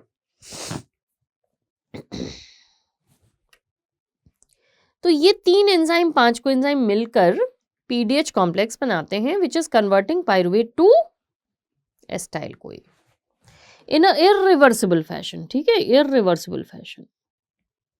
और ये सारा काम हो रहा है मैट्रिक्स में, और ये जो एस्टाइल कोई बना वो टीसीए साइकिल में चला जाएगा, जाकर एटीपी बना देगा। This conversion of pyruvate to acetyl CoA generates NADH as well, which produces 2.5 ATP in electron transport chain, which produces 2.5 ATP. So pyruvate to acetyl CoA you get energy also. And suppose if there is B1 deficiency, in India it is very common, no? Poor children, poor family, they don't have balanced diet, they don't consume fresh vegetables or they mostly survive on polished rice. Polished rice means there is always deficiency of B1 because B1 is there in the outer layer of the rice. So the family, the poor family, farmer's family or the rickshawala's family, they are surviving on rice diet. And that diet contains very few vitamins and B1 is severely deficient. So baby coming from such family is having B1 deficiency. That time this PDH complex will not be functional because B1 is the first coenzyme needed. No, आपने देखा था अभी, ये देखो B1 पहले चाहिए ना, तो अगर इसकी डिफिशियंसी है तो PDH कॉम्प्लेक्स काम नहीं करेगा, पायरुवेट एस्टाइल कोई में कन्वर्ट नहीं होगा. So a baby who is having B1 deficiency, pyruvate will be converted to rather lactate, right? Pyruvate will be converted to lactate, है ना, pyruvate will be converted to lactate. So baby will be presenting with lactic acidosis. तो आपसे पूछा जाएगा कि भैया B1 deficiency में lactic acidosis क्यों हो रहा है, लैक्टिक एसिड क्यों बढ़ रहा है? कह देना PDH complex is not working, so pyruvate is diverted to lactate conversion. ठीक है, that is the reason of lactic acidosis. ठीक है, lactic acidosis in the baby. So if a baby is presenting with lactic acidosis, there is no harm in giving the B1 syrup. Many a times baby responds and the lactic acid is cleared from the plasma. Because B1 deficiency is pretty common in Indian scenario, and if a baby, a small child from a poor family is coming with lactic acidosis, the first step of management is give the supplement of vitamin B1. अब आप कहोगे madam MCQ, तो यही खुद MCQ है, वो बना के दे चुके हैं कि बेबी पुअर फैमिली से आ रहा है, लैक्टिक एसिडोसिस है, कौन सा बी कॉम्प्लेक्स का कौन सा मेंबर दोगे, क्या दो B1 देंगे. ठीक है, तो ये सारी कहानी पूछी जाती है. सो MCQs देखो, PDH complex में it is said to be complex because it has 3 enzyme, 5 coenzyme, it is irreversible equation, it is making you some ATP, and B1 deficiency lactic acidosis, and it's a purely mitochondrial matrix process. Name of 3 enzyme and 5 coenzyme यहाँ पे दिया है, ये याद करना है. ठीक है, तो ये सब आपके MCQ होते हैं. कोई डाउट है कविता जी तो पूछ लीजिए, राजा जी पूछ लीजिए, नहीं डाउट है तो हम थोड़ा और आगे बात कर लें, कुछ और भी इसके बारे में बात कर लें. मैंने बताया ना पीडीएच कॉम्प्लेक्स आजकल करंट फेवरेट हो गया है आपका एग्जामिनर्स का, भर भर के सवाल देते हैं, हर एग्जाम में आता है पीडीएच कॉम्प्लेक्स का सवाल. ठीक है, कोई डाउट नहीं है तो हम थोड़ी और बात कर लें इसी बारे में. समझ आ रहे हैं ना, आर यू अंडरस्टैंडिंग कविता, राजा? जो मैं बता रही हूँ समझ आ रहे हैं ना, और मैं इस स्टाइल से बता रही हूँ, आपको पता नहीं चल रहा, आपको याद भी रहेगा, है ना, डॉक्टर एट द रेट को दिक्कत हो रही थी कि याद नहीं रहता। आप देख लेना, इस तरीके से पढ़ोगे ना, आपने ऐसे कभी पढ़ा नहीं ना पहले, कनेक्ट करके एक एक चीज़ को। अब ऐसे पढ़ोगे तो याद रहेगा, फिर टेंशन नहीं होगी। आप खुद से पढ़ते हो तो कैसे याद रहेगा, नहीं होता, याद नहीं होता, उतना ध्यान से पढ़ते भी नहीं हो। तो अब ऐसे पढ़ोगे थोड़ा सा, है ना, प्रैक्टिकल एप्लीकेशन के साथ में, तो चीज़ें याद हो जाएंगी। Very good. तो मैं अब आगे की बात करती हूँ। मैंने पहले एंजाइम का नाम क्या बताया था? 3 एंजाइम बोला था ना। 3 एंजाइम में पहला नाम क्या था? बताओ बताओ बताओ बताओ। 3 एंजाइम थे ना। पहले एंजाइम का नाम क्या है? देख के बताओ यहाँ से। Pyruvate dehydrogenase. अब मैं 2-4 लाइन इसके बारे में बोलना चाहती हूँ। ये जो फर्स्ट एंजाइम है पायरुवेट डिहाइड्रोजिनेज कॉम्प्लेक्स का, उसका नाम ही पायरुवेट डिहाइड्रोजिनेज है, जिसको हम पीडीएच कहते हैं, ठीक है। This enzyme is going to be active in dephosphorylated form. Active in dephosphorylated form. And insulin होगा तो डीफॉस्फोरिलेशन होगा, ग्लूकेगॉन होगा तो फॉस्फोरिलेशन होगा। तो जरा इस पीडीएच के बारे में थोड़ी सी और बात कर लें। ये जो पहला एंजाइम है, ये डीफॉस्फोरिलेटेड है, ये एक्टिव है, ठीक है, और ये इनएक्टिव है। डीफॉस्फोरिलेटेड एक्टिव होता है ना, तो ऐसे बना लिया हमने, और अगर फॉस्फेट जोड़ दिया आपने तो वो इनएक्टिव हो जाएगा। एक एंजाइम होता है जिसका नाम होता है पीडीएच काइनेज। ये आपसे पूछेंगे भाई, तो पीडीएच काइनेज क्या करेगा? एटीपी खर्च करेगा। मैंने बताया था ना, काइनेज क्या करेगा? एटीपी से फॉस्फेट को सबस्ट्रेट को दे देगा, so that phosphate will be attached here, ठीक है।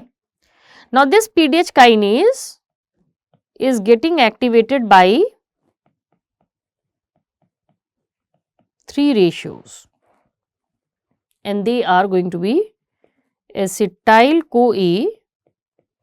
CoA ratio, NADH NAD ratio, and ATP ratio, ठीक है। ये याद रखना भैया, ये रेशियो अगर बढ़ गए ना, एसिटाइल कोई बढ़ गया, NADH बढ़ गया या ATP बढ़ गया, तो PDH kinase will get activated and अपना काम करेगा पीडीएच काइनेज, तो पीडीएच विल गेट इनएक्टिवेटेड, तो पायरुवेट का ऑक्सीडेशन रुक जाएगा। जब ऑलरेडी, लॉजिकल भी तो हो गया, जब ऑलरेडी एसिटाइल कोई NADH ATP माइटोकॉन्ड्रिया मैट्रिक्स में है, तो पायरुवेट को स्पेयर करना है, ऑक्सीडाइज नहीं करना। जब ऑलरेडी हैं ये चीजें, यही चीजें तो बननी थी पायरुवेट से। व्हेन ऑलरेडी ये चीजें हैं मैट्रिक्स में, तो पायरुवेट ऑक्सीडाइज नहीं होगा पीडीएच कॉम्प्लेक्स से, स्पेयर हो जाएगा। कैसे? क्योंकि ये जो अगर ज्यादा है, PDH kinase will be activated and because of this PDH will be inactivated. तो फर्स्ट एंजाइम ही फेल हो गया, तो आगे के तो काम ही नहीं करेंगे, तो पीडीएच कॉम्प्लेक्स काम नहीं करेगा। तो ये एक एरिया जो है ना, काफ़ी इंपॉर्टेंट है आपके लिए, हायर लेवल ऑफ एमसीक्यूज के लिए। कई बार थोड़े टफ एमसीक्यूज भी होते हैं ना, किसी भी एग्जाम में सारे एमसीक्यूज सीधे सीधे नहीं होते, कुछ टफ भी होते हैं। तो उन टफर एमसीक्यूज के सेक्शन में ये आएगा कि पीडीएच काइनेज का क्या रोल है।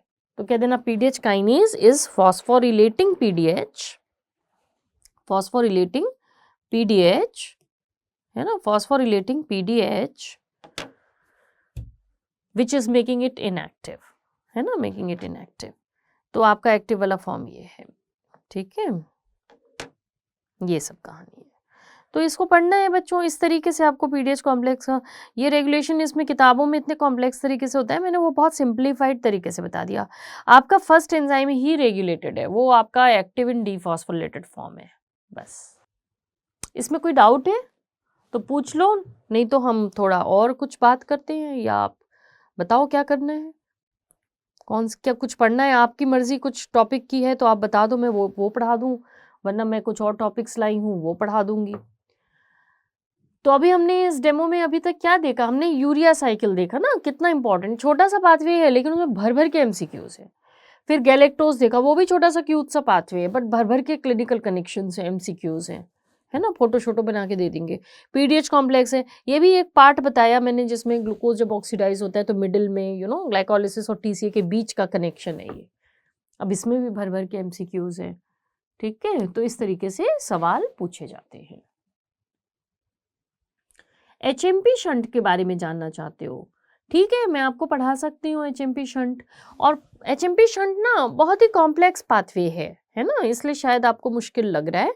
तो मैं आपको बता सकती हूँ, इसमें बहुत सारे स्टेप्स होते हैं। और HMP शंट में क्या होता है, मैं आपको एक पिक्चर दिखाती हूँ, एक सेकेंड मुझे टाइम दो। HMP शंट इसमें शायद नहीं होगा। ठीक है, HMP शंट के बारे में आप जानना चाहते हो, ओके। तो मैं पहले तो आपको उसका पिक्चर दिखा दूँ ना, वो पाथवे है कैसा खतरनाक सा, फिर उसके बारे में उसकी थोड़ी बात करूँगी मैं, ठीक है। तो आपको समझ आ जाएगा कि कैसे उस कॉम्प्लेक्स पाथवे को पढ़ना है। हाँ, ये देखो, ये रहा ना HMP शंट पाथवे, यही तो आप बोल रहे हो, ये HMP शंट पाथवे बच्चा, हिग्सोस मोनोफॉस्फेट शंट पाथवे पढ़ना है वो, ठीक है। कविता आपको भी पढ़ना है राजा, थोड़ा सा पढ़ते हैं, चलो। HMP शंट पाथवे रिक्वेस्ट आई है तो मैं ये पढ़ाती हूँ। लकली मुझे वो मिल गया, हालांकि आज मैं उसके लिए लाई नहीं थी स्लाइड, लेकिन वो मेरे ऑलरेडी पढ़ाया हुआ है ना, तो ये मिल गया बच्चों। तो ये HMP शंट पाथवे ना, पहले तो इसके बारे में कुछ मैं बैकग्राउंड बातें करना चाहती हूँ, फिर उसके बारे में मैं उसको पढ़ाने की कोशिश करूँगी। इस पाथवे को हम हिग्सोस मोनोफॉस्फेट पाथवे कहते हैं। ये मेरे पास स्लाइड नहीं मिली होती तो मुझे लिख लिख के बताना पड़ता, बट लकली है मेरे पास। तो इसका नाम होता है हिग्सोस मोनोफॉस्फेट, HMP का मतलब हुआ हिग्सोस मोनोफॉस्फेट पाथवे। इसका एक और नाम होता है PP pathway, pentose phosphate pathway, क्योंकि बड़े सारे इसमें पेंटोजेस बनते हैं, बड़े सारे पेंटोजेस बनते हैं, ठीक है doctor@, okay.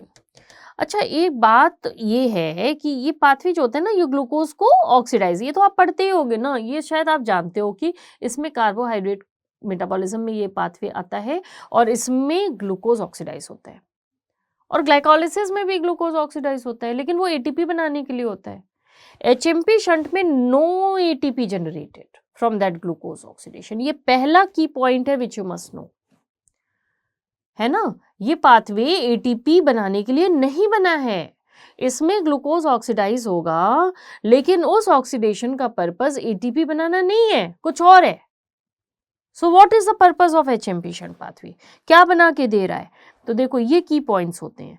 Number 1 cytosolic pathway है, साइटोसॉल में हो रहे हैं इसके सारे steps. Number 2 no ATP generated, unlike glycolysis, glycolysis में तो बहुत सारी ATP जनरेट होती है, यहाँ नहीं होती। तो ग्लूकोज का ऑक्सीडेशन आफ्टर ऑल होता क्यों है? मैंने लिखा ना पर्पस है NADPH प्रोडक्शन और राइबोस 5 फॉस्फेट। ये कभी मत भूलना भैया कि राइबोस 5 फॉस्फेट बनेगा इसमें, इस पाथवे में, जो एक न्यूक्लियोटाइड बनाने के लिए बहुत जरूरी शुगर है। Nucleotide, purine nucleotide, pyrimidine nucleotide, ये जब आपको मेटाबॉलिक पाथवेज में आप पूरा डिटेल में जब आप पढ़ोगे ना, पूरा कोर्स ज्वाइन करोगे, तो वहाँ आप देखोगे न्यूक्लियोटाइड मेटाबॉलिज्म होता है, प्यूरिन सिंथेसिस होती है, पिरिमिडिन न्यूक्लियोटाइड बायोसिंथेसिस होती है। वहाँ मैं आपको बार बार बताऊंगी कि देखो उसमें ना राइबोस 5 फॉस्फेट तो चाहिए, और आएगा कहाँ से? खाने पीने से नहीं आता राइबोस 5 फॉस्फेट। सेल को अगर राइबोस 5 फॉस्फेट चाहिए न्यूक्लियोटाइड बनाने के लिए, तो वो HMP से ही आएगा। This is the only pathway which gives you ribose 5 phosphate. तो आप इस पाथवे की इंपॉर्टेंस तो समझो। ये पाथवे ATP नहीं बना रहा तो क्या हो गया? ATP थोड़ी दुनिया की हर चीज है। ATP को एनर्जी करेंसी कहते हैं। आप बताओ, दुनिया में पैसा ही थोड़ी सब कुछ है, पैसे के अलावा भी बहुत कुछ है दुनिया में, है ना। इसी तरीके से सेल में सिर्फ ATP की जरूरत है ऐसा नहीं है, आपको न्यूक्लियोटाइड की भी ज़रूरत है, DNA RNA बनाने की भी ज़रूरत है ना, न्यूक्लियोटाइड। तो न्यूक्लियोटाइड बनाने के लिए आपको राइबोस 5 फॉस्फेट चाहिए, वो कहाँ से आएगा? सिर्फ HMP शंट से आएगा। तो आपको पता है, बड़ा पुण्य कर रहा है। HMP शंट पाथवे ATP नहीं बना रहा तो क्या कर रहा है, क्या हुआ? कोई इतनी बड़ी बात नहीं है, कम से कम राइबोस 5 फॉस्फेट तो बना रहा है, वो बहुत ज़रूरी है आपको न्यूक्लियोटाइड बनाने के लिए। दूसरा काम है HMP शंट पाथवे का NADPH का प्रोडक्शन। तो अरे बच्चा, इससे भी मज़ेदार पढ़ाऊंगी, तुम आओ तो सही कोचिंग में। अभी आप जैसे पढ़ा रहे हो, आपको ऐसा क्यों लगता है मैं उस टाइम चेंज हो जाऊंगी? अरे इतना ही मेकअप लगा के बैठूंगी और इतने ही मज़े लेके पढ़ाऊंगी, क्योंकि मैं टीचर हूँ और टीचर का काम है टीचिंग, ठीक है। तो आप बिल्कुल फ़िक्र ना करो, आप अच्छी पढ़ाई होती है और आप पढ़ोगे तभी बच्चा ज़िंदगी आसान होगी। मैं तो हमेशा कहती हूँ, अपनी बेटी से भी यही कहती हूँ कि टीचर से पढ़ो। अपने आप पढ़ोगे, आपको बहुत मेहनत लगेगी और बहुत सी चीज़ें समझ भी नहीं आएँगी, याद भी नहीं रहेंगी। ये नहीं पता चलेगा क्या इम्पोर्टेंट है, क्या अनइम्पोर्टेंट है ना? और टाइम देखिए हम सबके पास एक लिमिटेड होता है ना कि इतने मंथ में आपको प्रिपेयर करके इम्तिहान देना है। तो हमेशा एक गुड गाइडेंस की बहुत ज़रूरत होती है और आप यू पीपल आर लकी कि आज आपके पास डिफरेंट प्लेटफॉर्म्स हैं, आज आपके पास अच्छे टीचर्स हैं जो वॉलंटियर करते हैं, आपको पढ़ाते हैं। जब मैं आपकी तरह स्टूडेंट थी, इतना ये नहीं था, ये 90s की बात मैं आपको बता रही हूँ। आप बिलीव नहीं करोगे, बायोकेमिस्ट्री में सारे सब्जेक्ट पढ़ने में बहुत तेज़ थी, सिर्फ बायोकेमिस्ट्री सब्जेक्ट मुझसे नहीं होता था और मैं रोज़ भगवान के सामने अगरबत्ती जलाती थी कि भगवान कोई बायोकेमिस्ट्री का टीचर भेज दो जो मुझे पढ़ा दे। You know, I was never lucky to get any teacher to teach me biochemistry, or in that matter any other subject like vast subject like medicine or surgery. मुझे किसी टीचर ने नहीं पढ़ाया, खुद से पढ़ा मैंने। बहुत मेहनत लगी, बहुत मेहनत लगी। लेकिन आज आपके पास अपॉर्चुनिटीज़ है अच्छे टीचर्स से बात करने की, अपना दुख दुखड़ा रोने की, है ना? डाउट्स, दुखड़ा का मतलब डाउट सॉल्विंग, हर तरह की अपॉर्चुनिटी है आपके पास, है ना? तो आपको ज़रूर इन एडवांटेजेस को उठाना चाहिए और अपनी स्टडीज़ को बहुत ही डेडिकेटेड तरीके से करना चाहिए बच्चा, क्योंकि यही पढ़ाई आपको ज़िंदगी में आगे लेकर जाएगी। वेदर यू लाइक इट और you do not like it, यही पढ़ाई आपका बेस है, यही पढ़ाई आपको आगे लेकर जाएगी। Not only to compete various competitions, also to make you a very good doctor, यही पढ़ाई काम आएगी, है ना? आप पेशेंट को समझने के लिए आपको नॉलेज इज द बेस, है ना? Then comes the skill, then comes the attitude, but knowledge is the base. जब तक नॉलेज नहीं होगा आप स्किल भी नहीं सीखोगे, स्किल नहीं होगा तो एटीट्यूड भी नहीं सीखोगे। You know, it's a pyramidal thing like this. तो नॉलेज स्ट्रांग होना बहुत ज़रूरी है, इसलिए आपको गुड गाइडेंस तो लेना ही चाहिए। जहाँ आपको मिले आपको गुड गाइडेंस लेना ही चाहिए, ठीक है? ओके।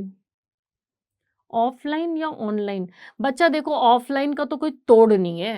यहाँ ऑनलाइन में तो मैं बैठ के पढ़ा रही हूँ, ऑफलाइन में घुस-घुस के पढ़ाऊँगी आपकी क्राउड में। फिर आप वो देखो टीचर्स का टेम्परामेंट ही ऑफलाइन से बेहतर तो कुछ है ही नहीं। ऑफलाइन का तो कोई जवाब नहीं होता बच्चा, ऑफलाइन में आ जाओ। भागते हुए एंड ऑल क्या बातें कर रहे हो, मुझे कुछ समझ नहीं आ रहा बच्चा। अभी आप अच्छा चलो, ओके, ओके। एचएमपी की हम बात कर रहे थे, राइट? तो हम वापस अपने मुद्दे पे आते हैं। अ, मैम दौड़ा-दौड़ा के मत पढ़ाइएगा। That's very good thing. दौड़ा-दौड़ा के ही पढ़ाना पड़ता है ना? दौड़ा-दौड़ा के मतलब चलो जी, हाँ, ठीक है, आगे बढ़ेंगे। तो मैं कह रही थी एचएमपी में एटीपी नहीं बनता तो क्या हुआ? एनएडीपीएच बनेगा, राइबोस 5 फॉस्फेट बनेगा। राइबोस 5 फॉस्फेट आपको न्यूक्लियोटाइड बनाने के काम आएगा और एनएडीपीएच का क्या काम होगा?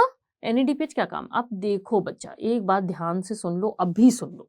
एनएडीपीएच में पी लगा है, ठीक है? तो एनएडीपीएच एक अलग चीज़ है और एनएडीएच एक अलग चीज़ है। जब भी हम कहते हैं एनएडीएच तो हमारे दिमाग में एटीपी का लालच आ जाता है, भैया 2.5 ATP in the electron transport chain. लेकिन ये एनएडीएच नहीं है, यहाँ जो प्रोडक्शन हो रहा है वो एनएडीपीएच का हो रहा है एचएमपी में। ये एनएडीपीएच एक अलग चीज़ है, ये एटीपी नहीं बनाती, ये एटीपी नहीं बनाती, ये करती है रिडक्टिव बायोसिंथेसिस में रोल प्ले। अब आप कहोगे मैडम ये क्या भला है रिडक्टिव बायोसिंथेसिस? अरे दोज मेटाबॉलिक पाथवेज जहाँ इंटरमीडिएट्स का रिडक्शन होना है, उन पाथवेज को हम रिडक्टिव बायोसिंथेसिस कहते हैं। आप पढ़ोगे, ये सब सारे पढ़ने हैं बच्चा, बहुत वास्ट सब्जेक्ट है और पढ़ना है हमें, उसी लिमिटेड टाइम में आपको सारा सिखाना है, ठीक है? तो आप कहोगे मैडम ये रिडक्टिव बायोसिंथेसिस क्या होता है? तो वो पाथवेज जहाँ इंटरमीडिएट्स का रिडक्शन होता है हम उसे रिडक्टिव बायोसिंथेसिस कहते हैं। इसमें कौन सी बड़ी बात है? तो कौन से पाथवेज होते हैं मैडम जहाँ इंटरमीडिएट्स का रिडक्शन होता है? क्या वो ग्लाइकोलिसिस है? No no no no, it is glycolysis is oxidative pathway, it is not a reductive pathway. Reductive pathway होते हैं fatty acid synthesis, cholesterol synthesis, bile acid synthesis, steroid hormone synthesis, इस type के pathways होते हैं। वहां पर reduction के लिए एनएडीपीएच के हाइड्रोजन की जरूरत होती है, जो आता है एचएमपी शंट पाथवे से। अगर एचएमपी गड़बड़ हो गया तो ये पाथवेज ठीक से नहीं चल पाएंगे। इस NADPH का एक और रोल होता है जो सबको जानना चाहिए भैया, बच्चे बच्चे को जानना चाहिए। इवन नॉन मेडिकल पीपल आजकल स्मार्ट हो गए हैं, गूगलिंग करके कुछ कुछ पढ़ लेते हैं। तो बच्चा ये NADPH जो है ना, वो एक देखिए रिडक्टिव बायोसिंथेसिस में काम आ रहा है, एक तो ये हुआ। दूसरा फ्री रेडिकल को हैंडल करने के काम आ रहा है, डिटॉक्सिफाई करने के काम आ रहा है। कैसे? जैसे H2O2 है, उसे पानी पानी कर देगा। कैसे? हाइड्रोजन जोड़ के। कहाँ से? ग्लूटाथायोन से। रिड्यूस्ड ग्लूटाथायोन, आजकल ग्लूटाथायोन बड़ा सुनते हो ना, ग्लूटाथायोन कॉस्मेटिक में बड़ा यूज हो रहा है। गोरा बनना है तो ग्लूटाथायोन लगा लो, ग्लूटाथायोन खा लो। तो वही ग्लूटाथायोन हमारी बॉडी में होता है, और reduced glutathione gives the hydrogen to H2O2 to convert it to water. तो ये GSH लिखते हैं हम, इसमें हाइड्रोजन होता है, और जब इसने अपना हाइड्रोजन दे दिया ना H2O2 को, तो ये ऑक्सीडाइज हो जाता है। फिर उसको वापस रिड्यूस करने के लिए ग्लूटाथायोन रिडक्टेज चाहिए, जिसके लिए NADPH चाहिए। आप समझ रहे हो? आप कह रहे हो ना मैडम H2O2 चाहिए। तो बच्चा ये पाथवेज है ना, इनको बिना पढ़े थोड़ी काम चल जाएगा, इनको बिना पढ़े थोड़ी काम चल जाएगा बच्चा। आप कह रहे हो याद नहीं रहता, याद इसलिए नहीं रहता क्योंकि आप इस तरीके से नहीं पढ़ते। अगर मैंने बोला NADPH फ्री रेडिकल को हैंडल कर रहा है, तो आप ये याद नहीं रहेगा जब तक आप इसको नहीं समझोगे। ये क्या कह रहा है? ये कह रहा है ये H2O2 है, इसको पानी पानी कर दो, नहीं तो ये बना लेगा टॉक्सिक फ्री रेडिकल। तो इसको पानी पानी करने के लिए हाइड्रोजन की ज़रूरत होती है, जो ग्लूटाथायोन से आता है। वो ऑक्सीडाइज हो गया, उसको वापस रिड्यूस करने के लिए NADPH की ज़रूरत होती है। ठीक है, NADPH की ज़रूरत होती है। तो NADPH कहाँ से आया? HMP। NADPH कहाँ से आया बच्चों? HMP शंट पाथवे से आया। तो आप पूछ रहे थे ना HMP शंट पाथवे क्या करता है मैडम, अगर ATP नहीं बना रहा तो क्या करेगा? तो आपको भाई ATP नहीं बना रहा तो NADPH बना रहा, और राइबोस 5 फॉस्फेट बना रहा है, वो अपने अपने काम करेंगे। ठीक है, अब ऐसा अगर हम पाथवेज की बात करें तो ये बहुत डिफिकल्ट पाथवे, और मेन MCQ का मुद्दा यही है जो अभी तक मैंने आपको बताया। ये पाथवे तो है कॉम्प्लेक्स, मुझे पता है। ये देखो, ये कहानी है। कौन कहता है ये सारा रट मारो? कुछ नहीं कोई पूछेगा आपसे, कुछ सिलेक्टिव चीजें इसमें पूछी जाएंगी। देखो, मैं पहले तो ये पाथवे का ना आउटलाइन आपको बताती हूँ, थोड़ा समझने की कोशिश करना। ग्लूकोज 6 फॉस्फेट है, ये HMP शंट पाथवे में एंटर मार रहे हैं। ठीक है, बड़े सारे स्टेप्स दिख रहे हैं, 6 phosphogluconate 6 phosphogluconate 6 phosphogluconate converted to ribulose 5 phosphate, ribulose 5 phosphate, ribulose 5 phosphate. अब ये थ्योरी पेपर तो होने वाला नहीं है जो आपसे कहेंगे HMP शंट पाथवे के स्टेप्स लिखो। तो ये नहीं सब रटने में लगे हुए हो, नहीं। आपको ये देखना है कि G6PD नाम के एंजाइम की जरूरत होती है। G6PD आपका एंजाइम है जो MCQ है। G6PD is the rate limiting enzyme. सुना है ना G6PD नाम आपने? तो वो याद करना है आपको, G6PD की जरूरत है। This is a rate limiting enzyme of HMP shunt pathway. G6PD का पूरा नाम क्या होता है? Glucose 6 phosphate dehydrogenase enzyme. बच्चा, glucose 6 phosphate dehydrogenase enzyme G6PD। और बताओ G6PD। और इस स्टेप पर आप देखो NADPH जनरेट होना शुरू हो चुका है। उसके बाद आता है 6 फॉस्फोग्लूकोनेट डिहाइड्रोजिनेज, इस पर भी NADPH मिला। उसके बाद राइबोलोज 5 फॉस्फेट बन गए ना। राइबोलोज क्या है? 5 कार्बन पेंटोसिस, तभी इसको पेंटोस फॉस्फेट पाथवे कहते हैं। उसके बाद क्या दिख रहा है? आप इसीलिए डर गए, इतने सारे, बाप रे, इतने सारे रिएक्शंस। तो बच्चा डरो मत, डर के आगे जीत है। ये रिएक्शंस थोड़ी ड्रॉ करने को बोले जाएंगे आपसे, मुद्दे की बात पूछी जाएगी MCQ में। मुद्दा क्या है? मुद्दा ये है भैया, रेट लिमिटिंग एंजाइम क्या है? कह देना G6PD। किस चीज का प्रोडक्शन होता है? NADPH का प्रोडक्शन होता है। कौन कौन से 5 कार्बन शुगर बनते हैं जिससे की वजह से आप इसे पेंटोस फॉस्फेट कहते हो? तो बोलो राइबोलोज बनेगा, फिर ज़ाइल्यूलोज बनेगा, फिर राइबोज बनेगा। ये नाम थोड़े याद होने चाहिए। तो आप देखो, राइबोलोज जो बने ना 3 ग्लूकोज से, कुछ तो ज़ाइल्यूलोज में कन्वर्ट हो गए, कुछ राइबोज में कन्वर्ट हो गए। फिर कहते हैं कि ये दोनों मिल गए, 5 5 के मिल गए तो 10 बन गए, 10 टूटा तो 7 और 3 बन गए। तो ये जुड़ना टूटना लगा रहता है। 6 कार्बन के ग्लूकोज थे, 5 कार्बन के इंटरमीडिएट राइबोलोज बने, ठीक है बच्चा। और ट्राई टू अंडरस्टैंड, ये थोड़ा कॉम्प्लेक्स है इसीलिए आप पूछ रहे हो, मुझे पता है, लेकिन इसमें आप एमसीक्यू ढूंढो। ये जो आपके राइबोलोज बने वो ज़ाइलोलोज में होंगे कन्वर्ट, राइबोज में होंगे कन्वर्ट, फिर दोनों जुड़ जाएंगे, 10 कार्बन का ये बन जाएगा कहानी, है ना। फिर जब ये टूटेगा 10 कार्बन तो 3 कार्बन 7 कार्बन के इंटरमीडिएट बनेंगे। 7 carbon is sedoheptulose 7 phosphate, 3 carbon is glyceraldehyde 3 phosphate. तो ये आपसे सिर्फ ये इंटरमीडिएट का नाम पूछेंगे, इसलिए चिंता मत करो।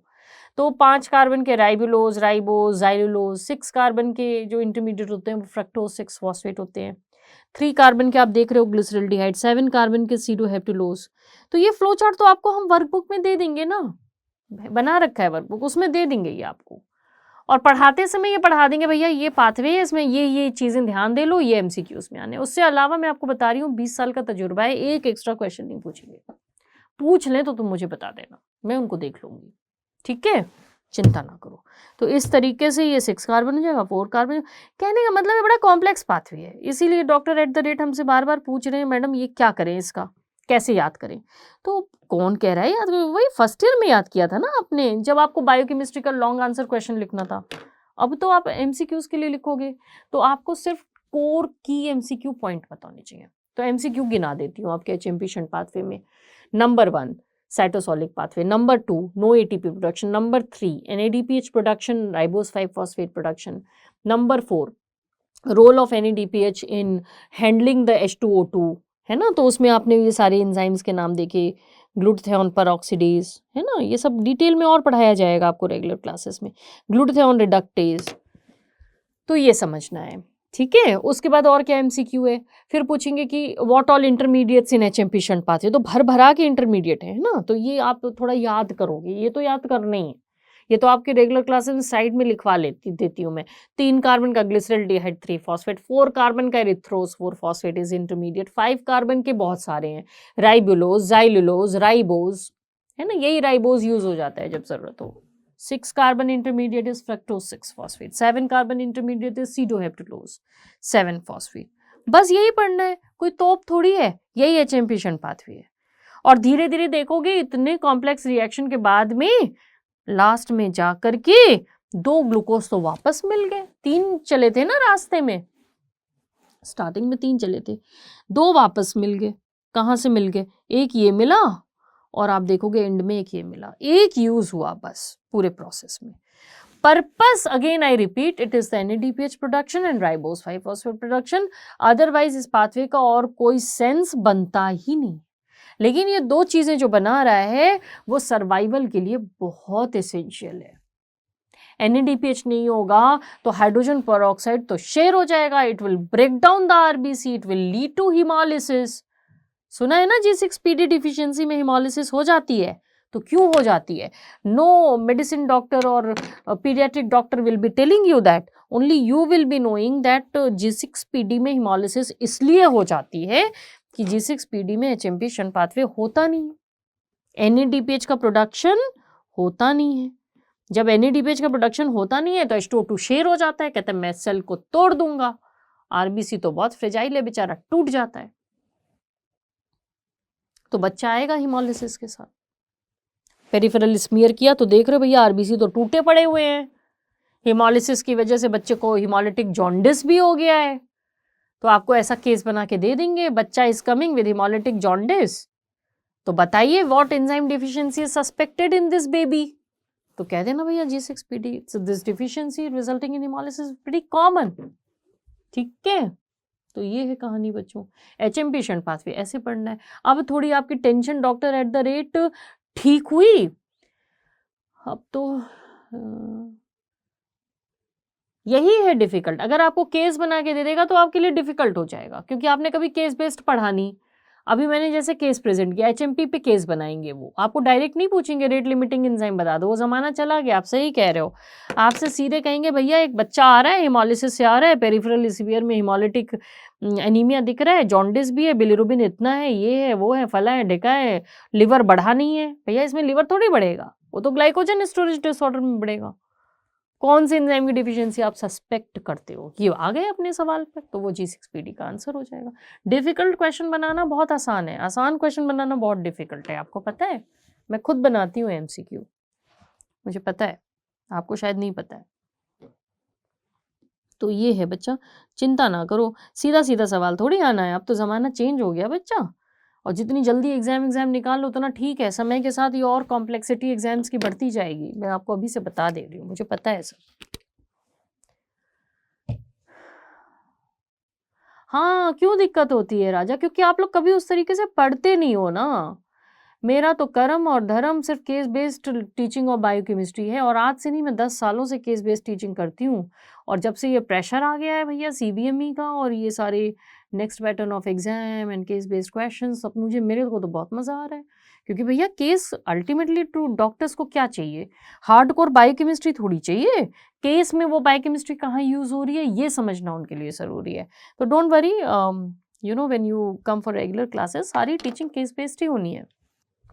तो ये एक डेमो क्लास थी जिसमें आपको मैंने सिर्फ ग्लिम्स दिखाया है कि एक ड्राई सा पाथवे किस तरीके से आपको लर्न करना है केस बेस्ड मैनर में, what all sort of cases can be asked. जब से मैं 2 घंटे से आपको डेमो दे रही हूँ, आप देखो कितने केसेस हम डिस्कस कर चुके हैं, which you will not believe. आप यूरिया साइकिल डिसऑर्डर के केसेस समझे कि भाई बच्चे को यूरिया बढ़ा होगा, लिवर ब्रेन में प्रॉब्लम होगी, है ना, मेंटल रिटार्डेशन भी हो सकता है।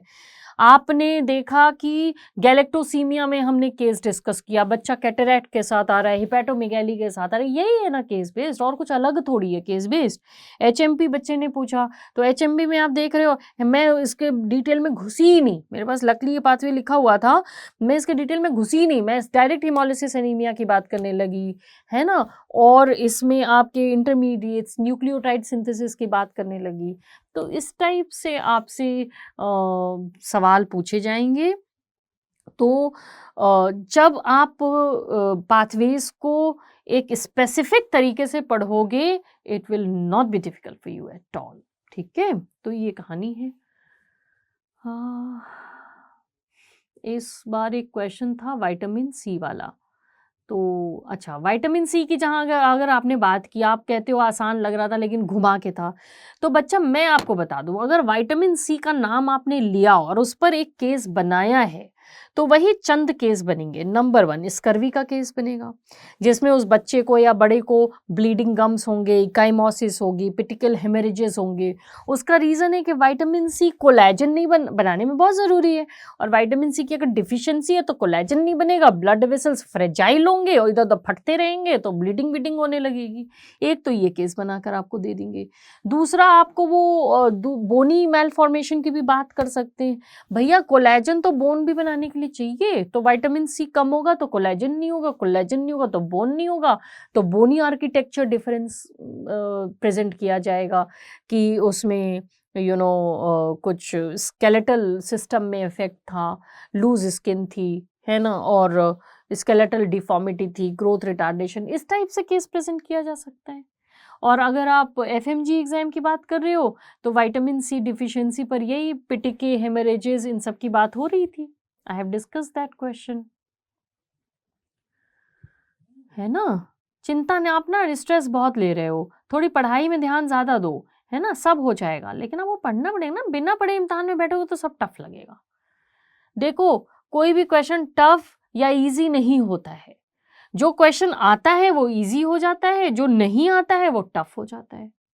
तो जब आप पढ़ोगे तो आएगा और क्वेश्चन इजी हो जाएगा। तो ये कहना क्वेश्चन टफ था, क्वेश्चन इजी था, ये सब बेकार की बात है। वो तो स्टूडेंट टू स्टूडेंट वेरी करेगा ना। एक स्टूडेंट कहेगा अरे बड़ा इजी पेपर था, एक कहेगा अरे बड़ा टफ पेपर था। भाई जितना पढ़ोगे उतनी चीज़ें आसान हो जाएंगी, उतना केक वॉक हो जाएगा। और पढ़ाने के लिए हम बैठे हैं, तो आप चिंता क्यों करते हो? टेंशन दिमाग से निकालो, दिमाग खाली करो और पढ़ाई शुरू करो, ये ज़रूरी है। ठीक है, और कोई सवाल तो बताइए आप। कविता जी, राजा जी, आप लोग कुछ पूछ नहीं रहे हो। डॉक्टर @ आप ही पूछे जा रहे हो, आप स्ट्रेस में बहुत लग रहे हो। लेकिन अब आज के इस डेमो सेशन के बाद आपको थोड़ा आइडिया लगा होगा। आप बताओ, आप खुद पढ़ोगे या कहीं इधर-उधर से पढ़ोगे ना, तो आप ऐसे ही पढ़ जाओगे बस, और कुछ याद-वाद नहीं होगा। लेकिन अगर ये वाला अप्रोच लेके चलोगे तो लाइफ ईज़ी होगी। ठीक है, और बताइए? ठीक है, अगर कोई सवाल नहीं है तो ठीक है, थैंक यू वेरी मच। ये 2 घंटे का डेमॉन्स्ट्रेशन था जो मैंने आपको दिया, और स्टे ट्यून्ड। हाँ, तो अच्छे से पढ़ना पड़ेगा ना, doctor at the rate second time exam दिया, नहीं हुआ, लेकिन आप निकालोगे, पक्का निकालोगे, क्योंकि आप यहाँ बैठे हो इस डेमो में और आप निकालना चाहते हो। बच्चा जब इच्छा दिल में इतनी स्ट्रॉन्ग है, तो सब हो जाएगा। कौन-सा ऐसा काम है जो नहीं हो सकता? लेकिन अगर आपने एक अटेम्प्ट किया, नहीं हुआ, तो आप समझने की कोशिश करिए कहाँ कमी रह गई। 100% यू विल रियलाइज़ कि भाई पढ़ाई में ही कमी रह गई, हमने ठीक से इम्पोर्टेंट एमसीक्यूज़ नहीं किए, प्रैक्टिस नहीं की, लर्न नहीं किया, है ना? ऐसी हवा में कर आए, तो नहीं होगा। और यहाँ पर बेसिक से पढ़ाते हैं, है ना? बिल्कुल, तो ऐसा कुछ नहीं होगा कि कोई चीज़ डिफ़िकल्ट लगेगी, लेकिन आपको रेगुलर पढ़ना पड़ेगा, है ना? ये चीज़ है। ठीक है? तो पढ़ते हैं इसको, और हाँ, वही ना, एमसीक्यू नोट्स। अभी क्या होगा, मैंने एक वर्कबुक बनाई है आपके लिए, और ये स्लाइड्स जितने मैं दिखा रही हूँ, ये सब आपको मिल जाएँगी रेगुलर क्लासेस में। तो वर्कबुक बनाई है, उस वर्कबुक को आप लेकर बैठोगे, और इन स्लाइड्स में जैसे-जैसे मैं सिखा रही हूँ ना, वो पिक्चर्स वर्कबुक में भी होंगी, तो उसी में आप लिखते चलोगे। तो आप ना सुनोगे ज़्यादा, लिखोगे कम, तो आपका बढ़िया-सा नोट्स बन जाएगा तब भी। क्योंकि वर्कबुक में ऑलरेडी चीज़ें वो हैं, जो आपको लिखना पड़ता है ना? तो लेकिन फिर वही है, आपको रेगुलर होना पड़ेगा और जल्दी से जल्दी जॉइन करके क्लासेस शुरू करनी है। क्लास को सिंसियरली करना है, ठीक है? ये नहीं एक क्लास कर लिया, दूसरा मिस कर दिया, वो ऑनलाइन कर लेंगे, ऐसा कुछ नहीं। डेडिकेटली करना है, सब हो जाएगा, डोंट वरी बच्चा। Life is tough, but at the same time life is very interesting, ठीक है? So wish you all the best, and love you all.